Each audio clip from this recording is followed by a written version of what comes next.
서울의 하늘이 뚫린 듯 쏟아붓는 장대비가 한빛 타워의 통유리창을 사정없이 때리고 있었고 그 소음은 마치 도시 전체가 울부짖는 소리처럼 들려왔습니다. 강도윤은 빗물에 흠뻑 젖은 헬멧을 벗지도 못한 채 고급스러운 엘리베이터 구석에 몸을 잔뜩 웅크리고 서 있었는데 그의 낡은 우비에서 떨어지는 빗물이 대리석 바닥에 검은 얼룩을 만들고 있었습니다. 30층 VIP 회의실로 향하는 엘리베이터 안에는 최고급 향수 냄새와 섞이지 않는 비릿한 빗물 냄새가 진동했고 함께 타고 있던 직원들은 그를 투명인간 취급하거나 노골적으로 코를 막으며 불쾌함을 드러냈습니다. 도윤은 익숙한 멸시에 아무런 감정의 동요도 느끼지 않았지만 헬멧 아래 감춰진 그의 눈동자는 붉게 충혈된 채 엘리베이터의 층수 표시기만을 뚫어지게 응시하고 있었습니다. 30층에 도착하자마자 도윤은 품에 안고 있던 최고급 도시락 세트를 다시 한번 확인했는데 혹시라도 내용물이 흐트러지지 않았는지 살피는 그의 손길은 지나칠 정도로 조심스러웠습니다. 회의실 문이 열리고 차가운 에어컨 바람이 젖은 몸을 덮치자 도윤은 순간적으로 몸을 떨었지만 이내 호흡을 가다듬고 안으로 들어섰습니다.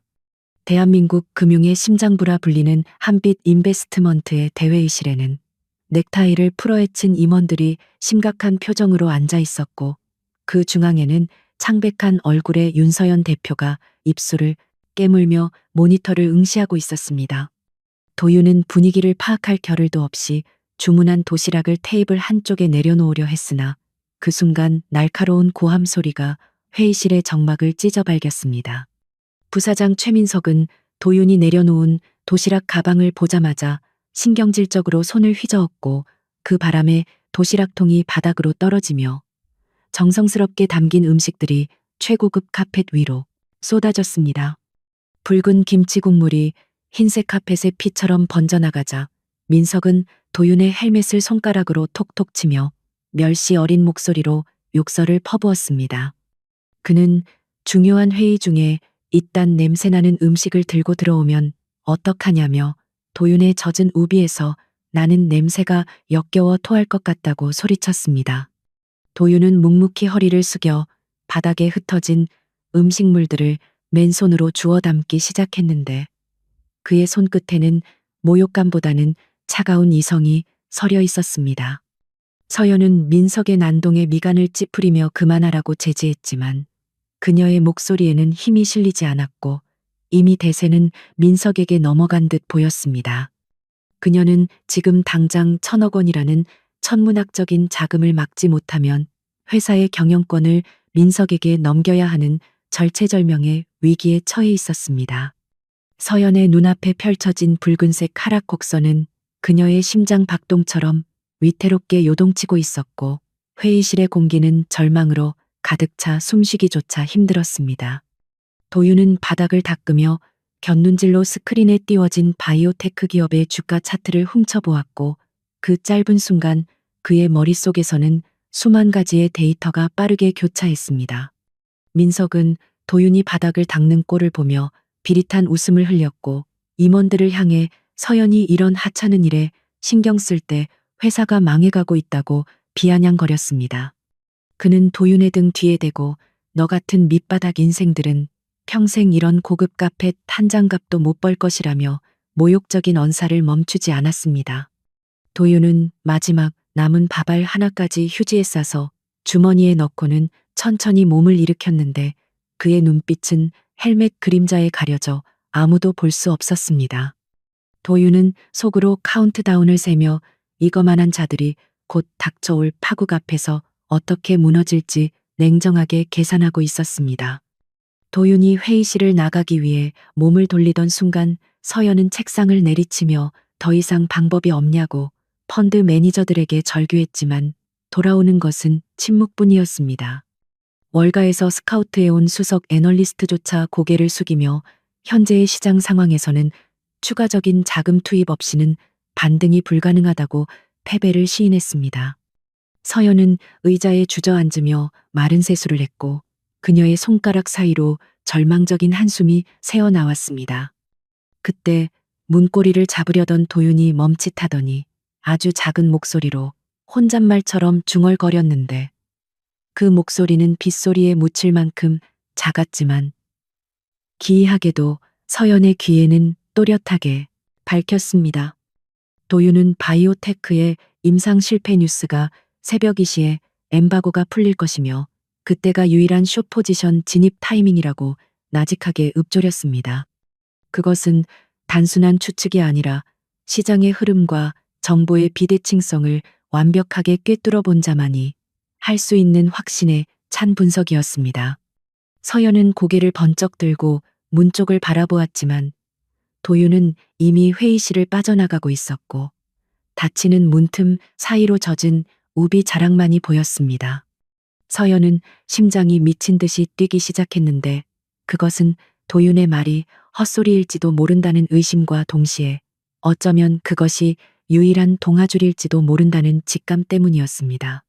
서연은 자리를 박차고 일어나 멍하니 있는 임원들을 뒤로하고 복도로 뛰쳐나갔는데 하이힐 굽소리가 텅 빈 복도에 요란하게 울려 퍼졌습니다. 그녀는 닫히려는 엘리베이터 문을 손으로 막아 세우며 거친 숨을 몰아쉬었고 엘리베이터 안에 있던 도윤은 놀란 눈으로 그녀를 바라보았습니다.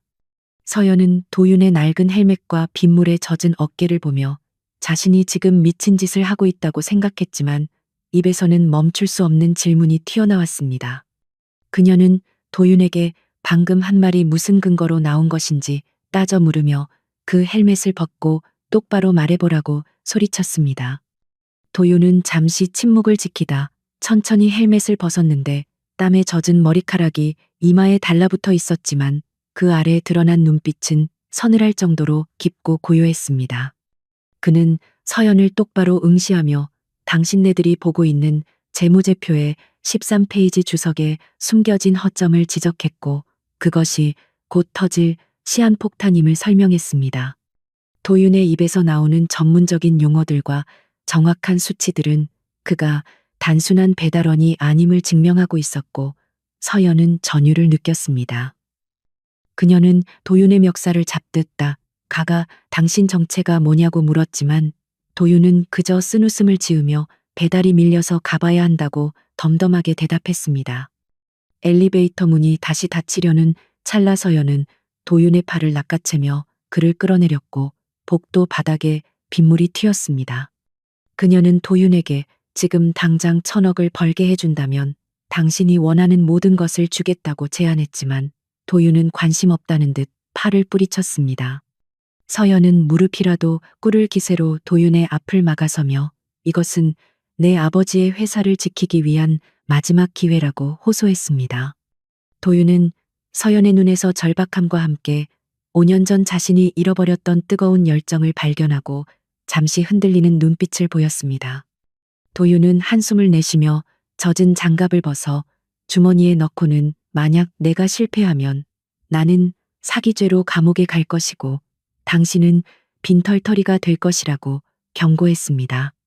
서연은 결연한 표정으로 고개를 끄덕이며 어차피 이대로 가면 모든 것을 잃는 것은 마찬가지라고 대답했습니다. 도윤은 헝클어진 머리를 쓸어 넘기며 그렇다면 지금부터 내 지시에 따르라고 말했고 그의 목소리에는 거부할 수 없는 카리스마가 담겨 있었습니다. 두 사람은 다시 회의실로 향했고 복도 창밖에는 천둥이 치며 서울의 밤하늘을 하얗게 밝혔다 어둡게 하기를 반복했습니다. 회의실로 돌아온 서연이 흠뻑 젖은 배달원을 대동하고 나타나자 민석을 비롯한 임원들은 경악을 금치 못하며 웅성거리기 시작했습니다. 민석은 서연에게 실성했냐고 비웃으며 경비원을 불러 저거지를 끌어내라고 고함을 질렀습니다.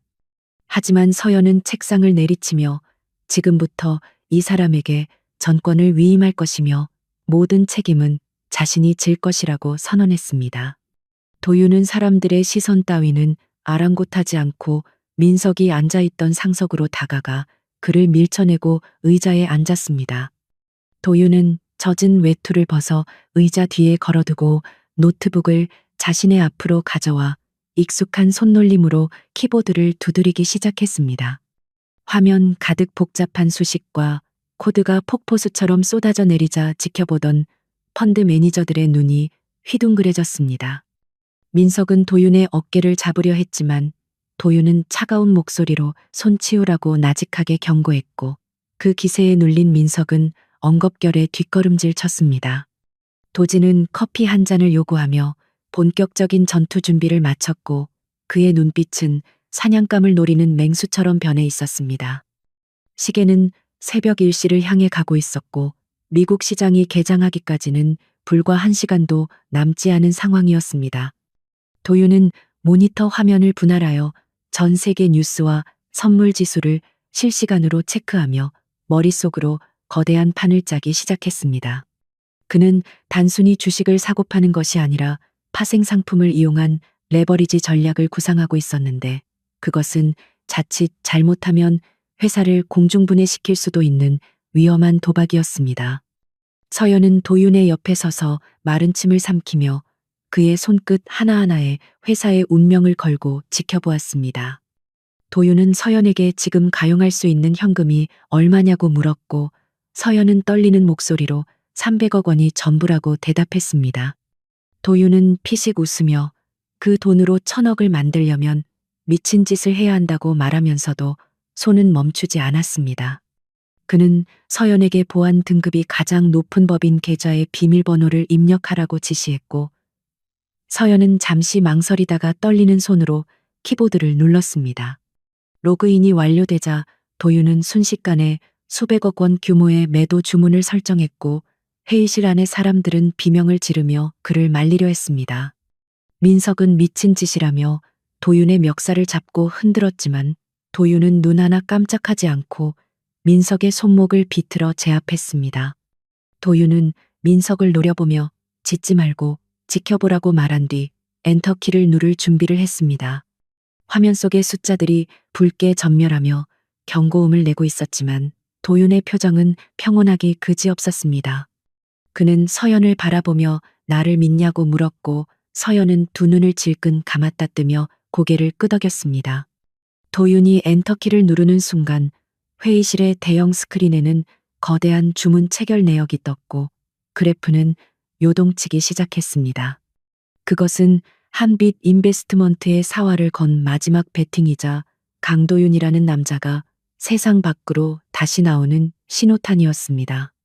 밖에서는 여전히 비가 쏟아지고 있었지만 회의실 안은 숨막히는 열기와 긴장감으로 가득 찼습니다. 도윤은 의자 등받이에 몸을 기대며 깍지를 꼈고 이제 주사위는 던져졌음을 알렸습니다. 회의실의 대형 스크린에 주문 체결 완료라는 메시지가 붉은 글씨로 떠오르는 순간 실내에는 숨막히는 정적이 흘렀고 오직 밖에서 창문을 때리는 빗소리만이 그 공백을 메우고 있었습니다. 최민석 부사장은 자신의 눈을 의심하며 스크린과 강도윤의 얼굴을 번갈아 쳐다보았는데 그의 입은 경악으로 벌어져 다물어지지 않았고 얼굴은 분노로 붉게 달아올라 있었습니다. 그는 마치 이성이 끊어진 짐승처럼 괴성을 지르며 윤서연 대표를 향해 삿대질을 해댔는데 어떻게 일개 배달원에게 회사의 운명이 걸린 자금을 맡길 수 있냐며 길길이 날뛰었습니다. 임원들 또한 웅성거리며 서연의 결정이 제정신이 아니라고 수군거렸고 당장 거래를 취소하고 원금을 회수해야 한다고 아우성쳤습니다. 하지만 이미 주사위는 던져졌고 레버리지를 최대로 일으킨 숏 포지션 주문은 취소할 수 없는 강을 건넌 상태였습니다. 서연은 테이블을 두 손으로 짚고 서서 떨리는 다리를 간신히 지탱하고 있었는데 그녀의 등 뒤로는 식은땀이 비오듯 흐르고 있었지만 눈빛만은 물러서지 않겠다는 의지로 타오르고 있었습니다. 그녀는 민석을 노려보며 만약 이 거래가 실패한다면 자신의 지분을 포함한 모든 경영권을 포기하고 물러나겠다고 선언하며 배수진을 쳤습니다. 서연의 단호한 태도에 민석은 잠시 주춤했지만 곧이어 비릿한 미소를 지으며 그 약속을 반드시 공증받아야겠다고 으름장을 놓았습니다. 그는 비서에게 당장 변호사를 부르라고 지시하며 도윤이 실패하는 순간 서연을 회사에서 영원히 매장시키고 도윤을 감옥에 쳐넣을 준비를 서둘렀습니다.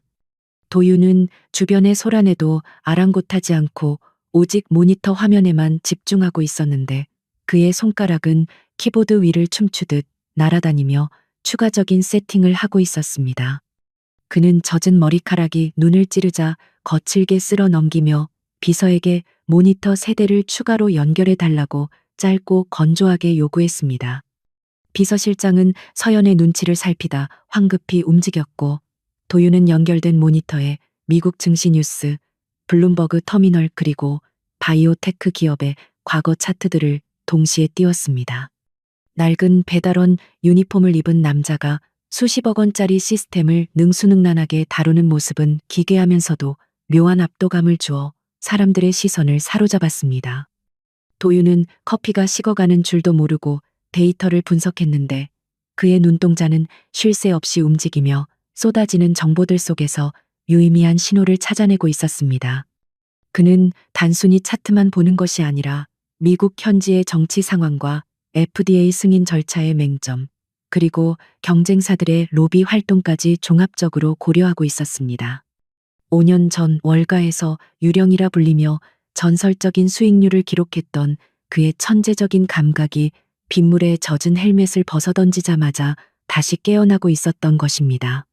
도윤의 등 뒤에서 그를 지켜보던 수석 애널리스트는 그가 사용하는 분석 툴과 단축키 활용 능력이 일반적인 수준을 훨씬 뛰어넘는다는 사실에 혀를 내둘렀습니다.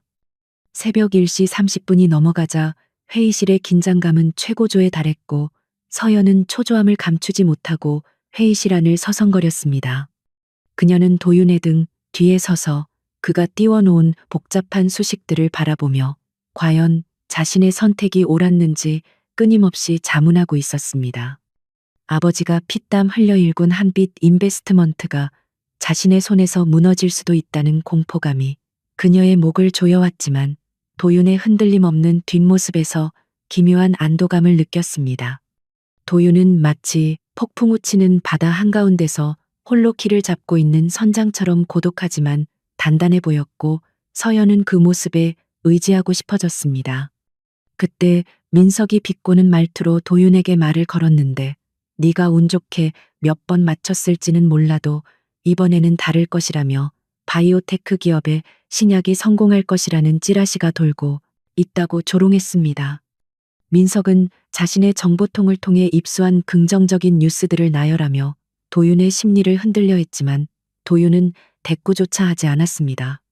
도윤은 오직 차가운 숫자의 흐름만을 믿었고 인간의 탐욕과 공포가 만들어내는 시장의 왜곡을 꿰뚫어 보고 있었기에 민석의 얄팍한 정보 따위는 귀에 들어오지 않았습니다. 무시당한 민석은 얼굴을 붉히며 책상을 발로 찼지만 도윤은 미동도 하지 않은 채 모니터 속의 캔들 차트가 그려내는 미세한 파동에만 집중했습니다. 새벽 1시 50분 미국 시장 개장을 10분 앞두고 도윤은 서연에게 물 한 잔을 달라고 부탁했는데 그의 목소리는 여전히 건조했지만 입술은 바짝 말라 있었습니다. 서연은 직접 정수기에서 물을 떠와 도윤에게 건넸고 도윤은 단숨에 물을 들이키며 시선을 서연에게 맞췄습니다. 그는 서연에게 10분이 지나면 지옥과 천국을 오가게 될 것이니 마음 단단히 먹으라고 경고하듯 말했습니다. 서연은 도윤의 깊은 눈동자 속에서 설명할 수 없는 슬픔과 고독을 발견하고 잠시 멍해졌지만 이내 고개를 끄덕이며 각오가 되어 있다고 대답했습니다. 드디어 새벽 2시 정각 개장 벨소리와 함께 미국 주식 시장이 열렸고 바이오테크 기업의 주가는 도윤의 예상과는 정반대로 폭등하기 시작했습니다. 긍정적인 기대감이 시장을 지배하며 매수세가 몰려들었고 순식간에 주가는 5% 넘게 치솟아 올랐습니다. 스크린에 띄워진 한빛 인베스트먼트의 계좌 잔고는 붉은색 마이너스 숫자로 바뀌며 급격하게 줄어들기 시작했고 회의실 안은 비명소리로 가득 찼습니다. 민석은 거봐라, 내가 뭘 했냐며 박수를 치며 웃어댔고 임원들은 머리를 감싸주며 망했다고 탄식했습니다. 서연은 다리에 힘이 풀려 의자에 주저앉았고 눈앞이 캄캄해지는 것을 느꼈는데 순식간에 수십억 원이 허공으로 사라지는 것을 목격하는 것은 끔찍한 고문이었습니다. 그녀는 도윤을 바라보았지만 도윤은 여전히 표정 변화 없이 모니터를 응시하고 있었고 추가적인 매도 주문을 넣고 있었습니다. 민석은 도윤에게 달려들어 당장 손절매하고 남은 돈이라도 건져야 한다며 키보드를 뺏으려 했습니다. 하지만 도윤은 민석의 손을 거칠게 뿌리치며 아직 끝나지 않았으니 건드리지 말라고 낮게 으르렁거렸습니다. 도윤의 눈빛에서 뿜어져 나오는 살기에 눌린 민석은 뒤로 물러나며 보안 요원을 호출하라고 고래고래 소리를 질렀습니다. 보안 요원들이 회의실로 들이닥치자 서연은 마지막 힘을 짜내어 그들을 막아서며 누구도 이 사람에게 손대지 말라고 명령했습니다. 그녀는 도윤을 믿기로 한 자신의 결정을 끝까지 밀고 나가기로 결심했고 비록 파멸의 길이라 할지라도 도윤과 함께 가겠다고 마음먹었습니다. 도윤은 서연의 행동에 잠시 놀란 듯 쳐다보았지만 이내 다시 모니터로 시선을 돌리며 입가에 희미한 미소를 띄었습니다. 주가는 계속해서 상승하여 마이너스 수익률이 15%를 넘어가고 있었고 손실액은 50억 원에 육박하고 있었습니다. 회의실 안의 공기는 공포로 인해 무겁게 가라앉았고 펀드 매니저들은 차마 화면을 보지 못하고 고개를 돌렸습니다. 도윤은 시계를 확인하며 카운트다운을 시작했는데 그의 입에서는 3분, 2분, 1분이라는 숫자가 흘러나왔습니다. 민석은 도윤이 미쳐서 헛소리를 한다고 생각하며 비웃었지만 도윤의 시선은 뉴스 피드 창에 고정되어 있었습니다. 새벽 2시 15분 도윤이 말한 엠바고 해제 시간이 되자마자 블룸버그 통신에 긴급 속보가 떴습니다. 해당 바이오테크 기업의 핵심 임상 실험 데이터가 조작되었으며 FDA 승인이 거절되었다는 충격적인 내용이었습니다. 뉴스가 뜨자마자 상승 곡선을 그리던 그래프는 절벽에서 떨어지듯 수직으로 낙하하기 시작했고 회의실 안은 순식간에 정적에 휩싸였습니다. 매수세가 실종되고 투매 물량이 쏟아지며 주가는 1초가 다르게 폭락했고 붉은색이었던 계좌 잔고는 순식간에 푸른색 수익 구간으로 진입했습니다. 민석의 웃음소리가 뚝 끊기고 그의 얼굴은 사색이 되어 하얗게 질렸는데 그는 믿을 수 없다는 듯 화면을 뚫어지게 쳐다보았습니다. 임원들은 환호성을 지르며 서로를 얼싸안았고 서연은 입을 틀어막고 흐르는 눈물을 주체하지 못했습니다. 주가는 끝을 모르고 추락하여 마이너스 30%를 기록했고 도윤이 설정해둔 레버리지 효과로 인해 수익금은 기하급수적으로 불어났습니다. 도윤은 그 혼란 속에서도 냉정함을 유지하며 분할 매수를 통해 수익을 실현하기 시작했고 그의 손놀림은 더욱 빨라졌습니다. 도윤은 시장의 공포를 이용해 수익을 극대화하는 방법을 정확하게 알고 있었고 패닉셀링이 나올 때마다 침착하게 포지션을 정리하며 현금을 확보했습니다. 화면 속의 숫자는 100억, 300억을 넘어 500억을 향해 달려가고 있었고 회의실 안의 사람들은 도윤을 경외의 눈빛으로 바라보았습니다. 그는 마치 오케스트라의 지휘자처럼 시장의 흐름을 조율하고 있었고 그가 손가락을 움직일 때마다 거대한 자금이 한빛 인베스트먼트의 계좌로 쏟아져 들어왔습니다. 하지만 도윤은 아직 만족하지 않은 듯 미간을 찌푸리며 차트를 노려보고 있었는데 그는 기술적 반등이 올 타이밍을 계산하고 있었습니다. 그는 서연에게 지금부터가 진짜 승부라고 말하며 남은 가용 자금을 모두 투입하여 단기 반등을 노리는 롱포지션 스위칭을 시도하겠다고 했습니다. 그것은 이미 막대한 수익을 낸 상황에서 굳이 하지 않아도 될 위험한 도박이었지만 도윤은 1,000억이라는 목표를 달성하기 위해서는 이 방법밖에 없다고 판단했습니다. 서연은 잠시 망설였지만 도윤의 확신에 찬 눈빛을 보고 고개를 끄덕였습니다. 민석은 도윤이 미쳤다며 이제 그만 멈추고 수익을 확정지으라고 소리쳤지만 도윤은 가볍게 무시하고 매수 주문을 넣었습니다. 주가는 바닥을 찍고 거짓말처럼 반등하기 시작했고 도윤의 동물적인 감각은 다시 한번 적중했습니다. 짧은 시간 동안의 급등락을 이용한 스캘핑 매매를 통해 도윤은 수익을 눈덩이처럼 불려나갔고 새벽 4시가 되었을 때 계좌의 수익금은 800억 원을 돌파했습니다. 도윤은 땀으로 젖은 셔츠 소매를 걷어 올리며 마지막 승부수를 띄웠는데 그것은 경쟁사의 파산 소식이 전해질 때를 노린 공매도 전략이었습니다. 그는 시장의 모든 정보를 거미줄처럼 연결하여 하나의 거대한 그림을 그리고 있었고 그 그림의 끝에는 완벽한 승리가 기다리고 있었습니다. 회의실 안의 모든 사람들은 숨을 죽이고 도윤의 손끝만을 바라보았고 빗소리마저 멈춘 듯한 고요함 속에서 키보드 소리만이 타닥타닥 울려 퍼졌습니다. 마침내 새벽 5시 미국 시장의 마감이 가까워오자 도윤은 모든 포지션을 청산하고 현금화를 완료했습니다. 최종 정산된 계좌의 잔고는 원금을 포함하여 1,300억 원을 기록하고 있었고 순수익만 정확히 1,000억 원이었습니다.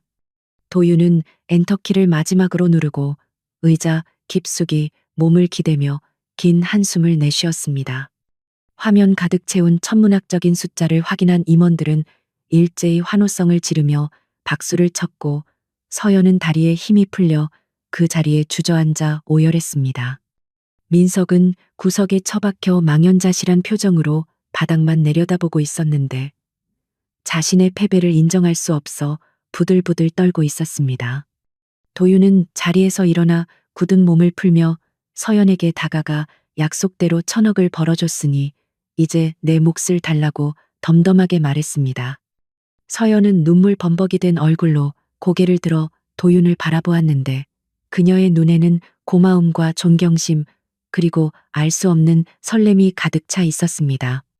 도윤은 주머니에서 젖은 도시락 영수증을 꺼내 서연에게 내밀며 배달비와 음식값 그리고 젖은 옷 세탁비까지 청구했습니다. 그 엉뚱하고 소박한 요구에 서연은 울다가 웃음을 터뜨렸고 회의실 안의 긴장된 분위기는 순식간에 무장해제되었습니다. 하지만 도윤의 표정은 여전히 진지했고 그는 자신의 일을 마쳤다는 듯 젖은 우비를 챙겨 입으려 했습니다.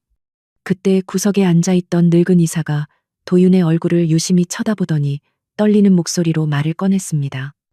이사는 도윤에게 혹시 5년 전 월가에서 사라진 전설적인 트레이더 고스트가 아니냐고 물었고 그 질문에 회의실 안은 다시금 찬물을 끼얹은 듯 조용해졌습니다.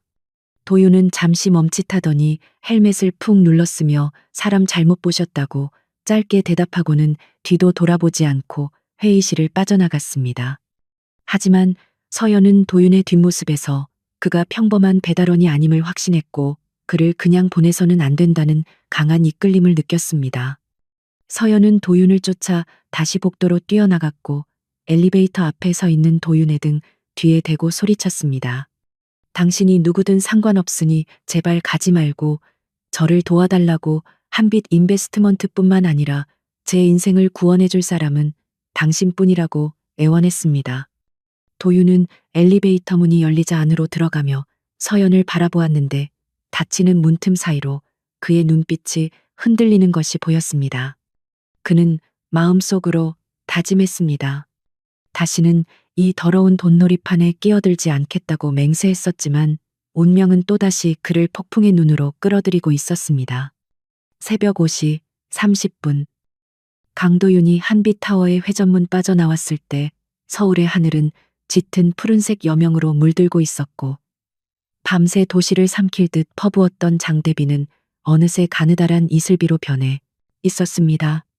그는 젖은 우비를 벗어 스쿠터의 짐칸에 구겨 넣으며 깊은 숨을 들이마셨는데 차가운 새벽 공기가 폐부 깊숙이 들어오자 방금 전까지 1,000억 원이라는 천문학적인 숫자를 주무르던 뜨거운 열기가 식어내리는 것을 느꼈습니다. 그의 손은 여전히 미세하게 떨리고 있었지만 그것은 추위 때문이 아니라 5년 만에 봉인해 두었던 고스트의 본능을 깨운 것에 대한 후유증 때문이었습니다. 도윤은 헬멧을 쓰고 낡은 스쿠터에 시동을 걸었는데 경쾌하게 울리는 엔진 소리가 마치 현실로 돌아오라는 알람 소리처럼 들렸습니다. 도윤이 향한 곳은 강남의 화려한 빌딩 숲에서 불과 몇 킬로미터 떨어지지 않은 다세대 주택 밀집 지역의 낡은 반지하 방이었습니다. 곰팡이 냄새와 습기가 가득한 그 좁은 방은 월가에서 전설로 불리던 천재 트레이더가 숨어 지내기에 더할 나위 없이 완벽한 위장막이자 스스로에게 내린 감옥과도 같았습니다. 방에 들어선 도윤은 컵라면 하나를 뜯어 물을 부으며 책상 위에 놓인 가족 사진을 바라보았는데 사진 속에서 환하게 웃고 있는 부모님의 모습이 그의 가슴을 묵직하게 짓눌렀습니다. 5년 전 거대 자본의 음모로 부모님을 잃고 자신마저 식물인간이 될 뻔했던 사고는 그에게서 모든 것을 앗아갔고 그는 복수를 위해 자신의 이름과 과거를 지우고 그림자처럼 살아왔습니다. 도윤은 라면을 먹으며 벽에 붙여진 복잡한 인물 관계도를 멍하니 응시했는데 그 정점에는 태산그룹의 회장이자 금융 마피아의 대부인 조상무가 자리하고 있었습니다. 한빛 인베스트먼트를 위기에 빠뜨린 바이오테크 기업의 주가 조작 사건 배후에도 조상무의 그림자가 어른거리고 있다는 것을 도윤은 직감적으로 알고 있었기에 서연을 도운 것이었습니다. 그는 단순히 1,000억을 벌어준 것이 아니라 조상무의 자금줄 하나를 끊어놓은 셈이었지만 이것으로 인해 자신의 존재가 노출될 위험이 커졌다는 사실 또한 잘 알고 있었습니다. 도윤은 한숨을 내쉬며 컴퓨터를 켰고 익명으로 운영하는 주식 커뮤니티에 접속하여 오늘 밤 바이오테크 하한가 예상이라는 짧은 글을 남긴 뒤 잠을 청했습니다. 같은 시각 한빛 인베스트먼트의 대표실에서는 윤서연이 뜬 눈으로 밤을 지새우며 비서실장이 가져온 강도윤에 대한 신상 정보를 훑어보고 있었습니다. 서류상 강도윤은 고등학교 중퇴에 전과가 없는 평범한 일용직 노동자로 기록되어 있었지만 서연은 자신의 눈으로 확인한 그 압도적인 실력을 결코 부정할 수 없었습니다. 회의실에 있던 늙은 이사가 언급한 고스트라는 이름이 머릿속을 맴돌았고 서연은 즉시 월가의 지인들에게 연락하여 5년 전 사라진 천재 트레이더에 대한 정보를 수집하기 시작했습니다. 그가 사용했던 트레이딩 패턴과 도윤이 보여준 방식이 놀라울 정도로 일치한다는 보고를 받은 서연의 손끝은 전율로 떨렸습니다. 최민석 부사장은 자신의 집무실에서 양주를 병째 들이키며 분노를 사귀고 있었는데 도윤에게 당한 모욕과 서연에게 경영권을 뺏길 위기에 처한 현실을 받아들일 수 없었기 때문이었습니다. 그는 책상 위의 기물들을 쓸어버리며 고래고래 소리를 질렀고 비서에게 당장 강도윤이라는 놈을 찾아서 손을 봐주라고 살기 어린 명령을 내렸습니다. 민석은 도윤이 단순한 조력자가 아니라 서연이 숨겨둔 비밀 병기라고 착각하고 있었고 그를 제거하면 다시 판세를 뒤집을 수 있을 것이라 믿고 있었습니다. 하지만 그는 도윤이 건드려서는 안 될 맹수라는 사실을 꿈에도 모르고 있었고 그 오만함이 자신의 파멸을 재촉하고 있음을 인지하지 못했습니다. 오후가 되자 도윤은 다시 헬멧을 쓰고 배달 대행 업체로 출근했는데 동료 기사들은 그가 밤새 무슨 일을 겪었는지 상상조차 하지 못한 채 어제 비 때문에 고생 많았다고 위로를 건넸습니다. 도윤은 평소처럼 묵묵히 코를 수락하고 오토바이에 올랐지만 그의 머릿속은 복잡한 계산들로 가득 차 있었습니다. 그는 조상무가 이번 손실을 만회하기 위해 또 다른 작전주를 건드릴 것이라고 예측했고 그 타깃이 어디일지 끊임없이 시뮬레이션을 돌리고 있었습니다. 그때 도윤의 휴대폰이 울렸고 발신자 표시 제한이라는 문구가 떴지만 그는 본능적으로 전화의 주인이 윤서연임을 알 수 있었습니다. 도윤이 전화를 받지 않고 끊어버리자 잠시 후 배달업체 사무실 앞으로 검은색 최고급 세단 한 대가 미끄러지듯 들어와 멈춰섰습니다. 차문이 열리고 선글라스를 낀 서연이 내리자 주변에 있던 배달 기사들은 휘둥그레진 눈으로 그녀를 쳐다보았고 웅성거리는 소리가 퍼져나갔습니다. 서연은 도윤의 오토바이 앞을 가로막고 섰는데 그녀의 표정은 간밤의 초췌함은 온데간데 없고 한 기업의 오너다운 당당함과 기품이 흘러넘치고 있었습니다. 그녀는 도윤에게 헬멧을 벗으라는 손짓을 했고 도윤은 한숨을 쉬며 시동을 끄고 헬멧을 벗어 옆구리에 끼웠습니다. 서연은 도윤에게 다가가 짧은 봉투 하나를 건넸는데 그 안에는 1,000억 수익에 대한 성공 보수와 함께 한빛 인베스트먼트의 전략기획본부장 명함이 들어 있었습니다. 그녀는 도윤에게 당신이 고스트라는 사실을 알고 있으며 당신이 왜 숨어 지내는지도 짐작하고 있다고 돌직구를 날렸습니다. 도윤은 표정 변화 없이 명함을 구겨 주머니에 넣으며 사람 잘못 보셨다고 딱 잡아댔지만 서연은 물러서지 않았습니다. 그녀는 당신이 찾는 복수의 대상이 태산그룹 조상무 회장이라는 것을 알고 있으며 나 또한 그 사람에게 갚아야 할 빚이 있다고 나직하게 말했습니다. 도윤의 눈동자가 순간적으로 흔들렸고 서연은 그 틈을 놓치지 않고 우리는 같은 적을 두고 있으니 힘을 합치자고 제안했습니다. 그녀는 자신이 가진 자본과 정보력 그리고 도윤의 천재적인 두뇌가 합쳐진다면 조상무가 쌓아올린 철옹성 같은 금융제국을 무너뜨릴 수 있을 것이라고 설득했습니다. 하지만 도윤은 과거 자신의 파트너가 돈 앞에 배신했던 기억을 떠올리며 차가운 목소리로 나는 아무도 믿지 않는다고 거절했습니다. 그는 다시 헬멧을 쓰려 했지만 서연이 그의 손목을 잡으며 마지막 카드를 꺼내 들었습니다. 서연은 도윤에게 조상무가 5년 전 당신 부모님을 사고로 위장해 살해했다는 결정적인 증거 파일이 담긴 USB가 어디 있는지 알고 있다고 속삭였습니다. 그 말은 도윤의 이성을 마비시키기에 충분했고 그는 서연의 멱살을 잡을 듯이 거칠게 다가가 그게 정말이냐고 물었습니다.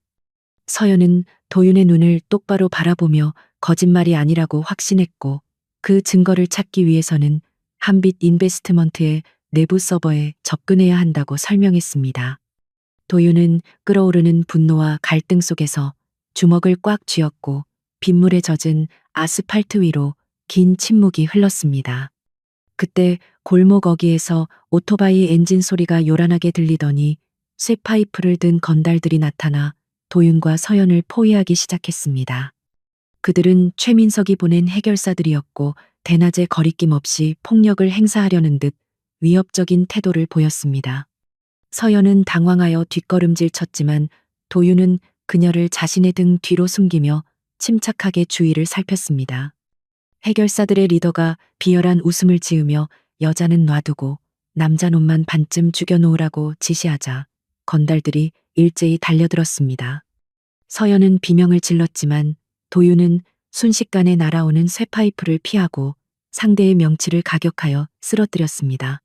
그의 움직임은 군더더기 없이 깔끔했고 5년간 밑바닥 생활을 하며 익힌 실전 싸움 기술은 건달들을 압도하기에 충분했습니다. 도윤은 헬멧을 무기 삼아 건달들을 하나둘씩 제압해 나갔고 서연은 믿을 수 없다는 듯 그 광경을 지켜보았습니다. 금융 천재인 줄만 알았던 그가 싸움 실력까지 겸비하고 있다는 사실은 서연에게 그를 더욱 매력적이고 미스터리한 존재로 각인시켰습니다. 마지막 남은 리더가 칼을 꺼내 들고 위협했지만 도윤은 가볍게 그의 손목을 꺾어 칼을 떨어뜨리게 하고 바닥에 내리꽂았습니다. 도윤은 신음하는 리더의 멱살을 잡고 누가 시켰냐고 물었고 공포에 질린 리더는 최민석 부사장의 이름을 불어버렸습니다. 도윤은 그를 내동댕이 치고 옷 매무새를 정리하며 서연에게 다가갔는데 격렬한 싸움 후에도 그의 호흡은 흐트러짐이 없었습니다. 그는 서연에게 다친 데 없냐고 무뚝뚝하게 물었고 서연은 고개를 끄덕이며 떨리는 목소리로 고맙다고 말했습니다. 도윤은 바닥에 떨어진 명함을 다시 주워들고 먼지를 털어내며 서연에게 한 가지 조건을 걸고 제안을 수락하겠다고 말했습니다. 그는 자신의 정체를 철저히 비밀로 해줄 것과 조상무에 대한 복수가 끝나면 미련 없이 떠나게 해달라고 요구했습니다. 서연은 기쁜 마음을 감추고 정식으로 손을 내밀며 파트너로서의 계약을 체결했습니다. 두 사람의 악수는 차가운 거리 위에서 이루어졌지만 그 맞잡은 손에서 느껴지는 온기는 뜨거운 복수의 서막을 알리는 신호탄이었습니다. 서연은 도윤을 차에 태우고 한빛타워로 향했고 차 안에서 도윤은 서연에게 당장 내일부터 시작될 조상무의 반격에 대비해야 한다고 경고했습니다. 그는 조상무가 잃어버린 돈을 찾기 위해 한빛 인베스트먼트의 채무 상환을 압박할 것이며 주가를 폭락시키기 위한 공매도 세력을 동원할 것이라고 예측했습니다. 서연은 걱정스러운 표정을 지었지만 도윤은 노트북을 열어 새로운 작전 계획을 세우기 시작했습니다. 그의 눈빛은 다시금 고스트의 그것으로 돌아와 있었고 화면 속의 숫자들이 그의 지휘에 맞춰 춤을 추기 시작했습니다. 한빛타워에 도착한 두 사람은 전용 엘리베이터를 타고 30층으로 올라갔는데 직원들은 서연과 함께 들어오는 낯선 남자를 보며 수군거렸습니다. 도윤은 낡은 배달원 복장을 벗어던지고 서연이 미리 준비해둔 최고급 슈트로 갈아입었는데 거울 속에 비친 그의 모습은 더 이상 초라한 배달원이 아니었습니다. 완벽한 핏의 슈트와 날카로운 눈매, 그리고 압도적인 아우라를 뿜어내는 강도윤은 한빛 인베스트먼트의 새로운 실세이자 전장을 지휘할 사령관의 모습이었습니다. 서연은 도윤을 데리고 임원 회의실로 들어갔고 최민석을 비롯한 임원들은 갑작스러운 소집에 불만 섞인 표정으로 앉아 있었습니다. 서연은 도윤을 새로운 전략기획본부장으로 소개했고 민석은 책상을 치며 반발했습니다. 하지만 도윤은 말없이 스크린에 민석이 깡패들을 사주한 증거 영상과 녹취록을 띄웠고 회의실은 순식간에 얼어붙었습니다. 민석은 얼굴이 사색이 되어 아무 말도 못했고 도윤은 차가운 미소를 지으며 이것은 시작에 불과하다고 경고했습니다. 도윤은 자리에서 일어나 화이트보드 앞으로 다가가 마커를 집어들고 앞으로 한빛 인베스트먼트가 나아갈 방향과 조상무의 태산그룹을 공격할 전략을 브리핑하기 시작했습니다. 그의 논리 정연하고 파격적인 전략에 임원들은 넋을 잃고 빠져들었고 서연은 흐뭇한 표정으로 그를 지켜보았습니다. 강도윤이라는 이름 세 글자가 대한민국 금융계에 다시 한번 파란을 일으키는 순간이었고 그의 전설은 이제 막 다시 쓰이기 시작했습니다. 한빛 인베스트먼트의 대회의실은 강도윤의 브리핑이 끝난 후에도 한동안 숨막히는 침묵에 잠겨 있었는데 그것은 단순히 그의 전략이 파격적이어서가 아니라 그 계획이 담고 있는 대담함과 치밀함이 임원들의 상상을 초월했기 때문이었습니다. 낡은 배달원 유니폼을 벗어던지고 윤서연 대표가 준비한 이탈리아산 최고급 맞춤 슈트를 입은 도윤은 마치 태어날 때부터 그 자리에 있었던 사람처럼 완벽한 핏과 아우라를 뿜어내고 있었습니다. 화이트보드에 빼곡하게 적힌 수식들과 태산그룹의 지배 구조도 그리고 그 사이를 파고드는 자금의 흐름은 단순한 투자 전략이 아니라 거대한 금융제국을 무너뜨리기 위한 전쟁 선포와도 같았습니다.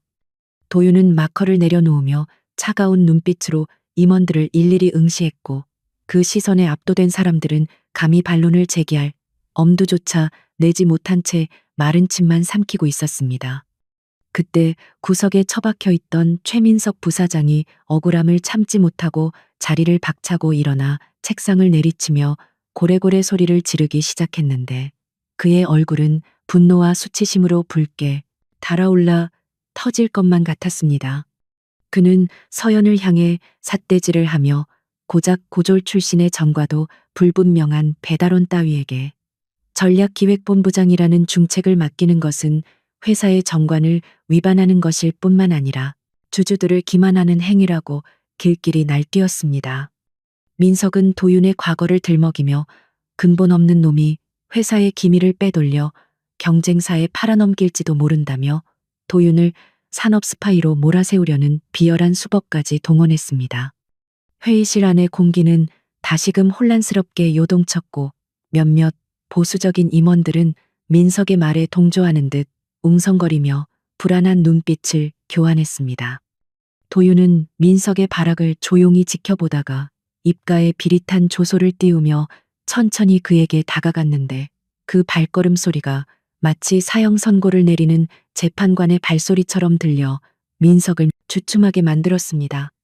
도윤은 품 안에서 USB 하나를 꺼내 민석의 눈앞에 흔들며 당신이 지난 3년간 태산그룹의 조상무 회장과 내통하며 회사 자금을 빼돌리고 내부 정보를 유출한 증거가 이 안에 고스란히 들어있다고 나직하게 속삭였습니다. 민석의 동공이 지진이라도 난 듯 심하게 흔들렸고 그는 말을 더듬으며 그게 무슨 소리냐고 발뺌하려 했지만 도윤은 이미 준비된 프로젝터에 민석의 차명 계좌 내역과 조상무와의 통화 녹취록을 띄워버렸습니다. 스크린에 적나라하게 드러난 배신의 증거들 앞에서 민석은 다리에 힘이 풀려 그 자리에 주저앉았고 임원들은 경악을 금치 못하며 그에게서 등을 돌렸습니다. 서연은 싸늘한 표정으로 보안 요원들을 호출하여 최민석을 끌어내라고 명령했고 끌려나가면서도 끝까지 저주를 퍼붓는 민석의 목소리는 회의실 밖으로 멀어지며 비참하게 사라졌습니다. 서연은 떨리는 손을 애써 감추며 임원들에게 오늘부로 강도윤 본부장이 회사의 모든 투자와 운용에 관한 정권을 행사할 것이며 이에 불복하는 사람은 사표를 쓰고 나가도 좋다고 단호하게 선언했습니다. 그녀의 결단력 있는 모습에 임원들은 고개를 숙이며 복종의 뜻을 표했고 도윤은 서연을 향해 짧게 고개를 끄덕이며 무언의 신뢰를 보냈습니다. 이것은 한빛 인베스트먼트 내부의 썩은 환부를 도려내고 새로운 질서를 확립하는 순간이자 도윤과 서연의 파트너십이 공고해지는 결정적인 계기였습니다.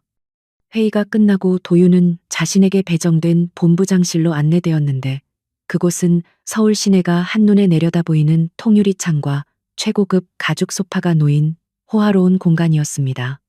며칠 전까지만 해도 곰팡이 냄새나는 반지하 방에서 컵라면으로 끼니를 때우던 그에게 이러한 사치는 낯설다 못해 이질적으로 느껴졌지만 그는 곧바로 감상을 지우고 업무 모드로 돌입했습니다.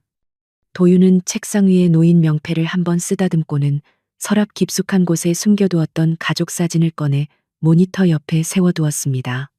사진 속의 부모님은 여전히 환하게 웃고 있었지만 도윤의 마음은 복수심으로 차갑게 식어 있었고 그는 반드시 조상물을 무너뜨려 부모님의 영전에 바치겠다고 다시 한번 다짐했습니다.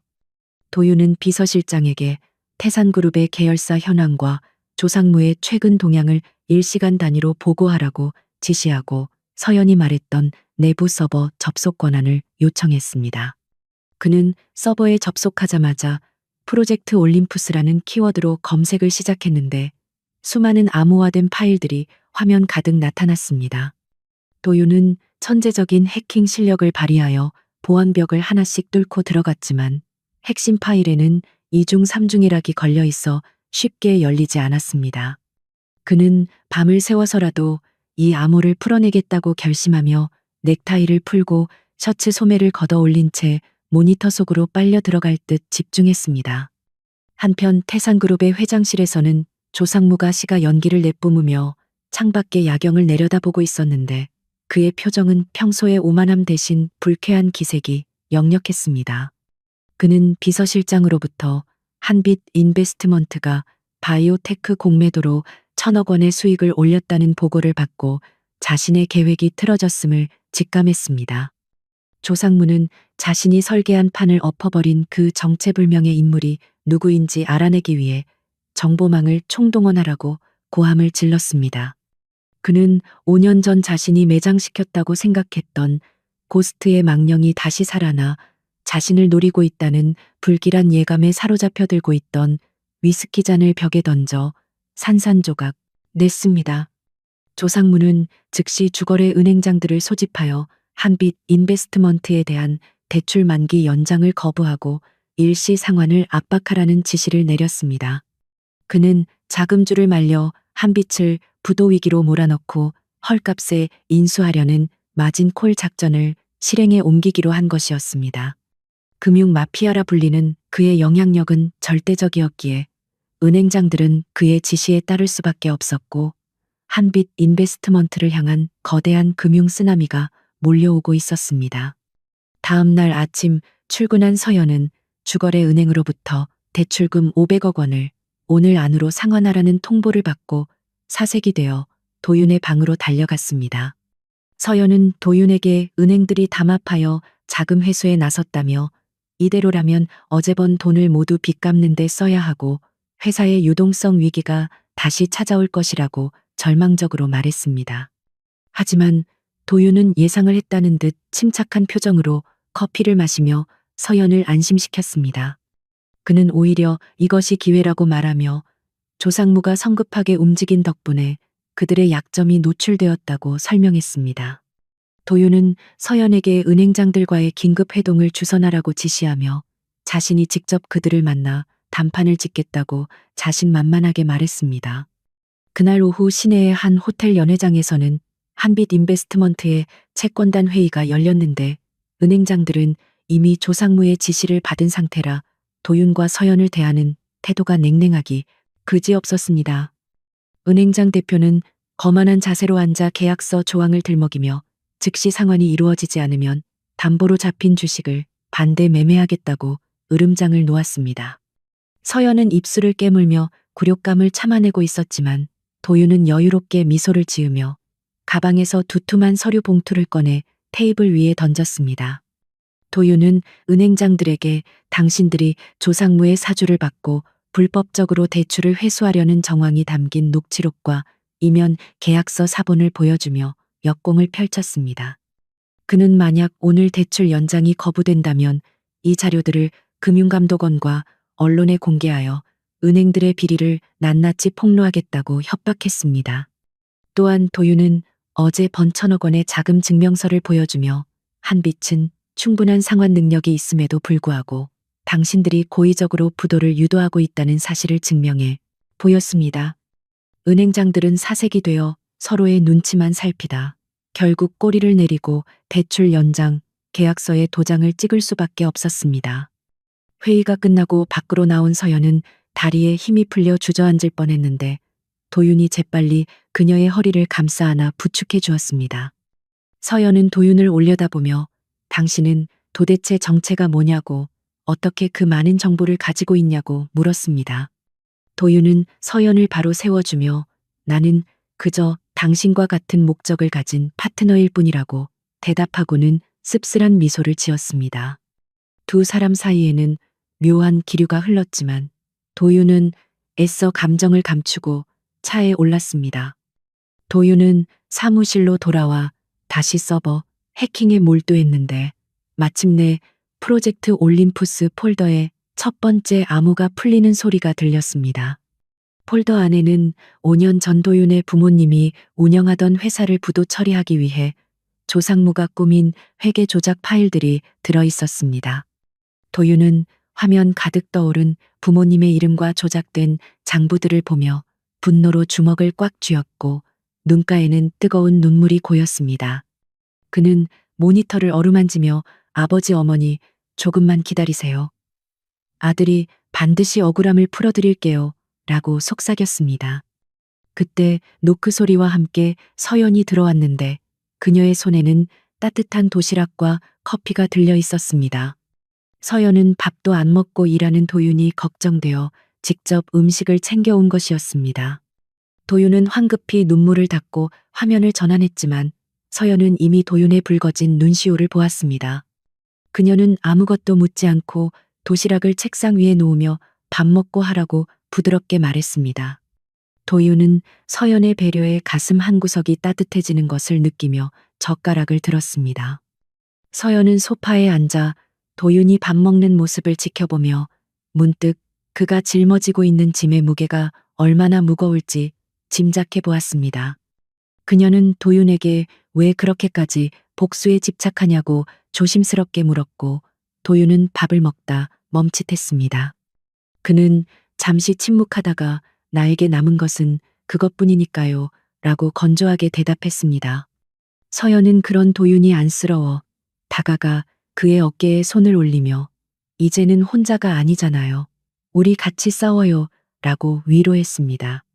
도윤은 서연의 손길에서 5년 만에 처음으로 사람의 온기를 느끼고 잠시 흔들렸지만 이내 마음을 다잡았습니다. 그는 서연의 손을 조심스럽게 내리며 사적인 감정은 일에 방해가 된다고 선을 그었습니다. 서연은 무안해하며 손을 거두었지만 도윤의 눈빛 속에 숨겨진 슬픔을 읽었기에 물러서지 않았습니다.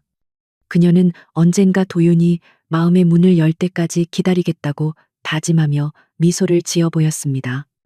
그날 밤 도윤은 퇴근하지 않고 사무실 소파에서 쪽잠을 자다가 악몽을 꾸었습니다. 불타오르는 차 안에서 부모님이 자신을 살리기 위해 절규하는 모습이 생생하게 재현되었고 도윤은 비명을 지르며 깨어났습니다. 식은땀으로 흠뻑 젖은 그는 거친 숨을 몰아쉬며 창가로 다가가 서울의 야경을 바라보았습니다. 저 멀리 보이는 태산그룹의 사옥이 마치 거대한 괴물처럼 도윤을 노려보고 있는 듯했습니다. 도윤은 주머니에서 부모님의 유품인 낡은 시계를 꺼내보며 마음을 진정시켰습니다. 그는 이제 물러설 곳이 없었고 적들도 자신의 존재를 눈치채기 시작했습니다. 조상무는 분명 더 잔혹하고 비열한 방법으로 공격해올 것이 분명했습니다. 도윤은 책상으로 돌아와 새로운 작전 계획을 세우기 시작했습니다. 이번에는 방어가 아니라 공격이었습니다.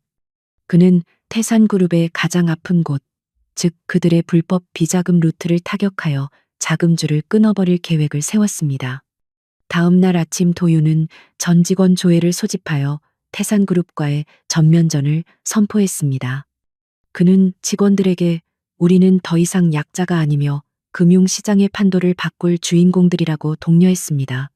직원들은 도윤의 카리스마에 매료되어 환호성을 질렀고 한빛 인베스트먼트에는 전례 없는 활기가 넘쳤습니다.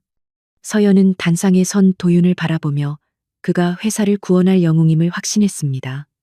하지만 그때 회사 로비에 검찰 수사관들이 들이닥쳤다는 비보가 전해졌습니다. 조상무가 손을 써서 도윤을 주가 조작 혐의로 고발하고 압수수색 영장을 발부받은 것이었습니다. 수사관들은 회의실 문을 박차고 들어와 도윤에게 체포 영장을 들이밀었습니다. 직원들은 동요했고 서연은 앞을 가로막으며 항의했지만 도윤은 침착하게 손을 들어 제지했습니다.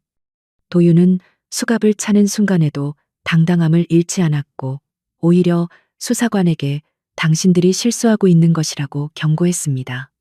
그는 서연을 바라보며 눈짓으로 걱정하지 말라는 신호를 보냈고 서연은 눈물을 참으며 고개를 끄덕였습니다. 도윤이 끌려가는 모습을 보며 서연은 주먹을 꽉 쥐었습니다. 이제 그녀가 도윤을 위해 싸울 차례였습니다. 한빛타워 앞에는 수많은 기자들이 몰려들어 플래시를 터뜨렸고 도윤의 체포 소식은 순식간에 속보로 타전되었습니다. 이것은 끝이 아니라 더 큰 폭풍의 시작이었습니다. 서울중앙지검 특수부 조사실의 공기는 무겁게 가라앉아 있었고 천장에 매달린 형광등만이 윙윙거리는 소리를 내며 강도윤의 창백한 얼굴을 비추고 있었습니다. 도윤은 수갑이 채워진 손을 책상 위에 올려놓은 채 무표정한 얼굴로 자신을 노려보는 강준혁 검사를 응시하고 있었는데 그 눈빛에는 두려움보다는 권태로움이 묻어 있었습니다. 태산그룹 조상무 회장의 충실한 사냥개로 알려진 강 검사는 두꺼운 수사 기록을 책상에 내리치며 도윤에게 주가 조작 혐의를 인정하라고 윽박질렀습니다. 그는 도윤이 한빛 인베스트먼트에서 사용한 파생 상품 거래 내역이 시장 질서를 교란하는 불법 행위였다고 주장하며 당장 자백하지 않으면 징역 10년은 각오해야 할 것이라고 협박했습니다. 하지만 도윤은 입가에 옅은 미소를 띠며 강 검사의 손목에 채워진 수천만 원짜리 명품 시계를 힐끔 쳐다보았습니다. 도윤은 나직한 목소리로 검사님 월급으로 사기에는 꽤 부담스러운 시계 같네요. 라고 비꼬았고 강 검사의 얼굴은 순식간에 붉게 달아올랐습니다. 도윤은 멈추지 않고 강 검사가 최근 조상무 회장의 차명 계좌를 통해 거액의 뇌물을 받은 정황과 그의 아들이 태산그룹 계열사에 특혜 채용된 사실들을 읊조리기 시작했습니다. 그것은 도윤이 체포되기 전 미리 파악해둔 강 검사의 치부였고 조사실 안의 공기는 순식간에 역전되었습니다. 강 검사는 당황하여 녹음기를 끄라고 소리치며 도윤의 멱살을 잡았지만 도윤은 차가운 눈빛으로 그를 제압하며 당신은 지금 건드려서는 안 될 사람을 건드린 것이라고 경고했습니다. 도윤에게 있어 이 체포는 위기가 아니라 조상무의 법적 방어막을 무너뜨리기 위해 스스로 걸어들어온 호랑이 굴이나 다름없었습니다. 한편 한빛 인베스트먼트 대표실에서는 윤서연이 도윤이 체포되기 직전 남긴 USB를 노트북에 연결하고 있었는데 그녀의 손은 분노와 긴장으로 심하게 떨리고 있었습니다. 도윤은 자신이 구속될 경우를 대비해 비상 매뉴얼을 남겨두었는데 그 안에는 플랜 B 역류라는 폴더가 들어 있었습니다. 폴더를 열자 태산그룹과 유착 관계에 있는 검찰 및 정관계 인사들의 리스트와 비리 증거들이 방대하게 정리되어 있었고, 서연은 도윤의 치밀함에 혀를 내둘렀습니다.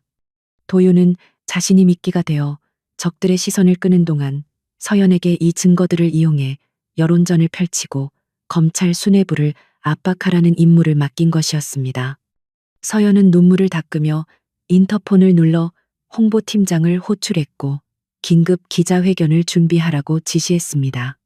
서연은 도윤을 구하기 위해서라면 악마와도 손을 잡을 각오가 되어 있었기에 도윤이 남긴 리스트 중 가장 영향력 있는 언론사 국장에게 전화를 걸었습니다. 그녀는 태산그룹의 검찰 로비 의혹을 단독으로 제보하겠다고 제안했고 특종에 목마른 국장은 즉시 승낙했습니다. 몇 시간 후 인터넷 포털 사이트와 뉴스 채널은 검찰 태산그룹의 하수인인가라는 자극적인 헤드라인으로 도배되기 시작했습니다. 강 검사가 뇌물을 수수하는 장면이 찍힌 CCTV 캡처 화면과 녹취록이 공개되자 여론은 들끓었고 검찰청 홈페이지는 항의 글로 마비되었습니다. 조상무 회장이 심어놓은 법적 방어막에 균열이 가기 시작한 것이었습니다.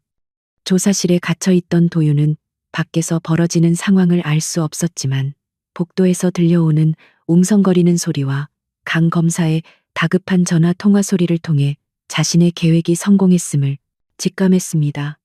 강 검사는 식은땀을 흘리며 어딘가로 전화를 걸어 살려달라고 애원하고 있었지만 상대방은 냉정하게 전화를 끊어버린 듯 했습니다. 잠시 후 검찰청 감찰부 직원들이 조사실로 들이닥쳐 강 검사에게 직무 정지를 통보하고 그를 체포해 나갔습니다. 강 검사는 끌려나가며 도윤을 향해 악담을 퍼부었지만 도윤은 그저 어깨를 으쓱해 보일 뿐이었습니다. 새로운 담당 검사가 배정되었지만 이미 여론의 눈치를 보느라 도윤을 강압적으로 수사할 수 없는 상황이었습니다. 게다가 도윤이 제출한 한빛 인베스트먼트의 거래 내역은 법적으로 아무런 하자가 없는 완벽한 합법적 투자였음이 증명되었습니다. 검찰은 결국 증거 불충분으로 도윤에 대한 구속 영장 청구를 기각하고 석방 결정을 내릴 수밖에 없었습니다. 도윤이 검찰청 정문을 걸어 나올 때 수많은 취재진이 그를 둘러싸고 질문을 쏟아냈지만 도윤은 묵묵부답으로 일관하며 대기하고 있던 서연의 차에 올랐습니다. 차 문이 닫히자마자 서연은 참았던 눈물을 터뜨리며 도윤의 어깨를 때렸는데 왜 미리 말해주지 않았냐고 원망 섞인 투정을 부렸습니다. 도윤은 서연이 다칠까봐 그랬다고 짧게 변명하며 쑥스러운 듯 창밖으로 시선을 돌렸습니다. 서연은 도윤의 손목에 남은 수갑 자국을 어루만지며 다시는 혼자 위험한 곳에 가지 말라고 당부했고 도윤은 고개를 끄덕이며 약속했습니다. 두 사람 사이에는 동료애를 넘어선 끈끈한 신뢰와 애틋한 감정이 싹트고 있었고 그것은 앞으로 닥칠 더 큰 시련을 이겨낼 힘이 될 것이었습니다. 도윤은 서연에게 이제 조상무가 가장 아파할 곳을 찔러야 한다고 말하며 프로젝트 올림푸스의 마지막 단계인 태산그룹의 비자금 금고를 열어야 한다고 주장했습니다. 그 금고는 물리적인 금고가 아니라 스위스 비밀은행에 개설된 유령 계좌였고 그 계좌의 접속 코드는 조상무가 항상 몸에 지니고 다니는 USB 안에 들어 있었습니다. 도윤은 조상무가 매년 주최하는 자선 경매 파티에 잠입하여 그 USB를 복제할 계획을 세웠습니다. 그것은 영화 미션 임파서블을 방불케 하는 위험천만한 작전이었지만 도윤의 눈빛은 자신감으로 빛나고 있었습니다. 며칠 후 대한민국 정재계 거물들이 총출동하는 태산그룹의 자선 경매 파티가 열리는 최고급 호텔 연회장 앞은 화려한 드레스와 턱시도를 입은 사람들로 붐볐습니다. 도윤과 서연은 가명으로 초청장을 입수하여 파티장에 입장했는데 도윤은 완벽한 핏의 턱시도를 입고 재벌 3세로 위장했고 서연은 우아한 이브닝 드레스를 입고 그의 파트너로 변신했습니다. 두 사람의 압도적인 비주얼에 사람들의 시선이 집중되었지만 도윤은 태연하게 샴페인 잔을 들고 조상무의 동태를 살폈습니다. 조상무는 연회장 중앙에서 사람들과 담소를 나누고 있었는데 그의 양복 안주머니가 불룩한 것을 본 도윤은 목표물을 확인했습니다. 도윤은 서연에게 시선을 끌어달라는 눈짓을 보냈고 서연은 일부러 조상무 근처를 지나가다 와인잔을 떨어뜨리며 소란을 피웠습니다. 사람들의 시선이 서연에게 쏠린 틈을 타 도윤은 날렵한 손놀림으로 웨이터로 위장한 동료에게 신호를 보냈고 웨이터는 조상무의 옷에 음료를 쏟는 실수를 가장했습니다. 조상무가 당황하여 재킷을 벗어 털어내는 순간 도윤은 그 재킷을 받아들며 정중하게 사과하고 세탁 서비스를 맡기겠다며 자연스럽게 재킷을 바꿔치기 했습니다. 미리 준비해둔 똑같은 디자인의 가짜 재킷을 조상무에게 건네주고 진짜 재킷을 들고 화장실로 사라지는 데까지 걸린 시간은 불과 10초도 걸리지 않았습니다. 도윤은 화장실 칸 안에서 재킷 안주머니를 뒤져 USB를 찾아냈고 미리 준비한 복제기기에 연결하여 데이터를 전송하기 시작했습니다. 데이터 복사가 99% 진행되었을 때 밖에서 조상무의 경호원들이 들이닥치는 소리가 들렸습니다. 조상무가 재킷의 무게가 다르다는 것을 눈치채고 의심을 품은 것이었습니다. 도윤은 식은땀을 흘리며 복사가 완료되기를 기다렸고 마침내 완료 메시지가 뜨자마자 USB를 원래 재킷에 넣고 문을 열었습니다. 경호원들이 도윤을 덮치려 했지만 도윤은 태연하게 손을 씻으며 무슨 일이냐고 물었습니다. 그때 서연이 화장실 입구에 나타나 도윤을 찾으며 소란을 피웠고 경호원들은 VIP 구역에서 함부로 행동할 수 없어 주춤했습니다. 도윤은 그 틈을 타 재킷을 경호원에게 건네며 회장님께서 찾으시는 것 같아 가져다 드리려 했다고 능청을 떨었습니다. 경호원은 의심스러운 눈초리로 재킷을 확인했지만 USB가 그대로 있는 것을 보고는 물러갔습니다. 도윤과 서연은 파티장을 빠져나와 대기하고 있던 차에 올라탔고 그제야 긴장이 풀린 듯 거친 숨을 몰아쉬었습니다. 차 안에서 도윤은 노트북을 열어 복제한 데이터를 확인했는데 그 안에는 태산그룹이 지난 10년간 저지른 분식회계, 횡령, 불법 로비, 그리고 도윤의 부모님 회사를 무너뜨린 작전 계획서까지 모든 것이 들어있었습니다. 도윤은 화면을 보며 오열했고 서연은 그를 말없이 안아주었습니다. 이것으로 조상무를 법의 심판대에 세울 수 있는 결정적인 증거가 확보되었지만 도윤은 그것만으로는 부족하다고 생각했습니다. 그는 조상무가 법망을 피해 나갈 구멍조차 없도록 그가 가진 모든 돈과 명예를 철저하게 파괴하기로 결심했습니다. 다음 날 도윤은 확보한 비자금 데이터를 바탕으로 태산그룹의 해외 계좌를 동결시키는 작업을 시작했습니다.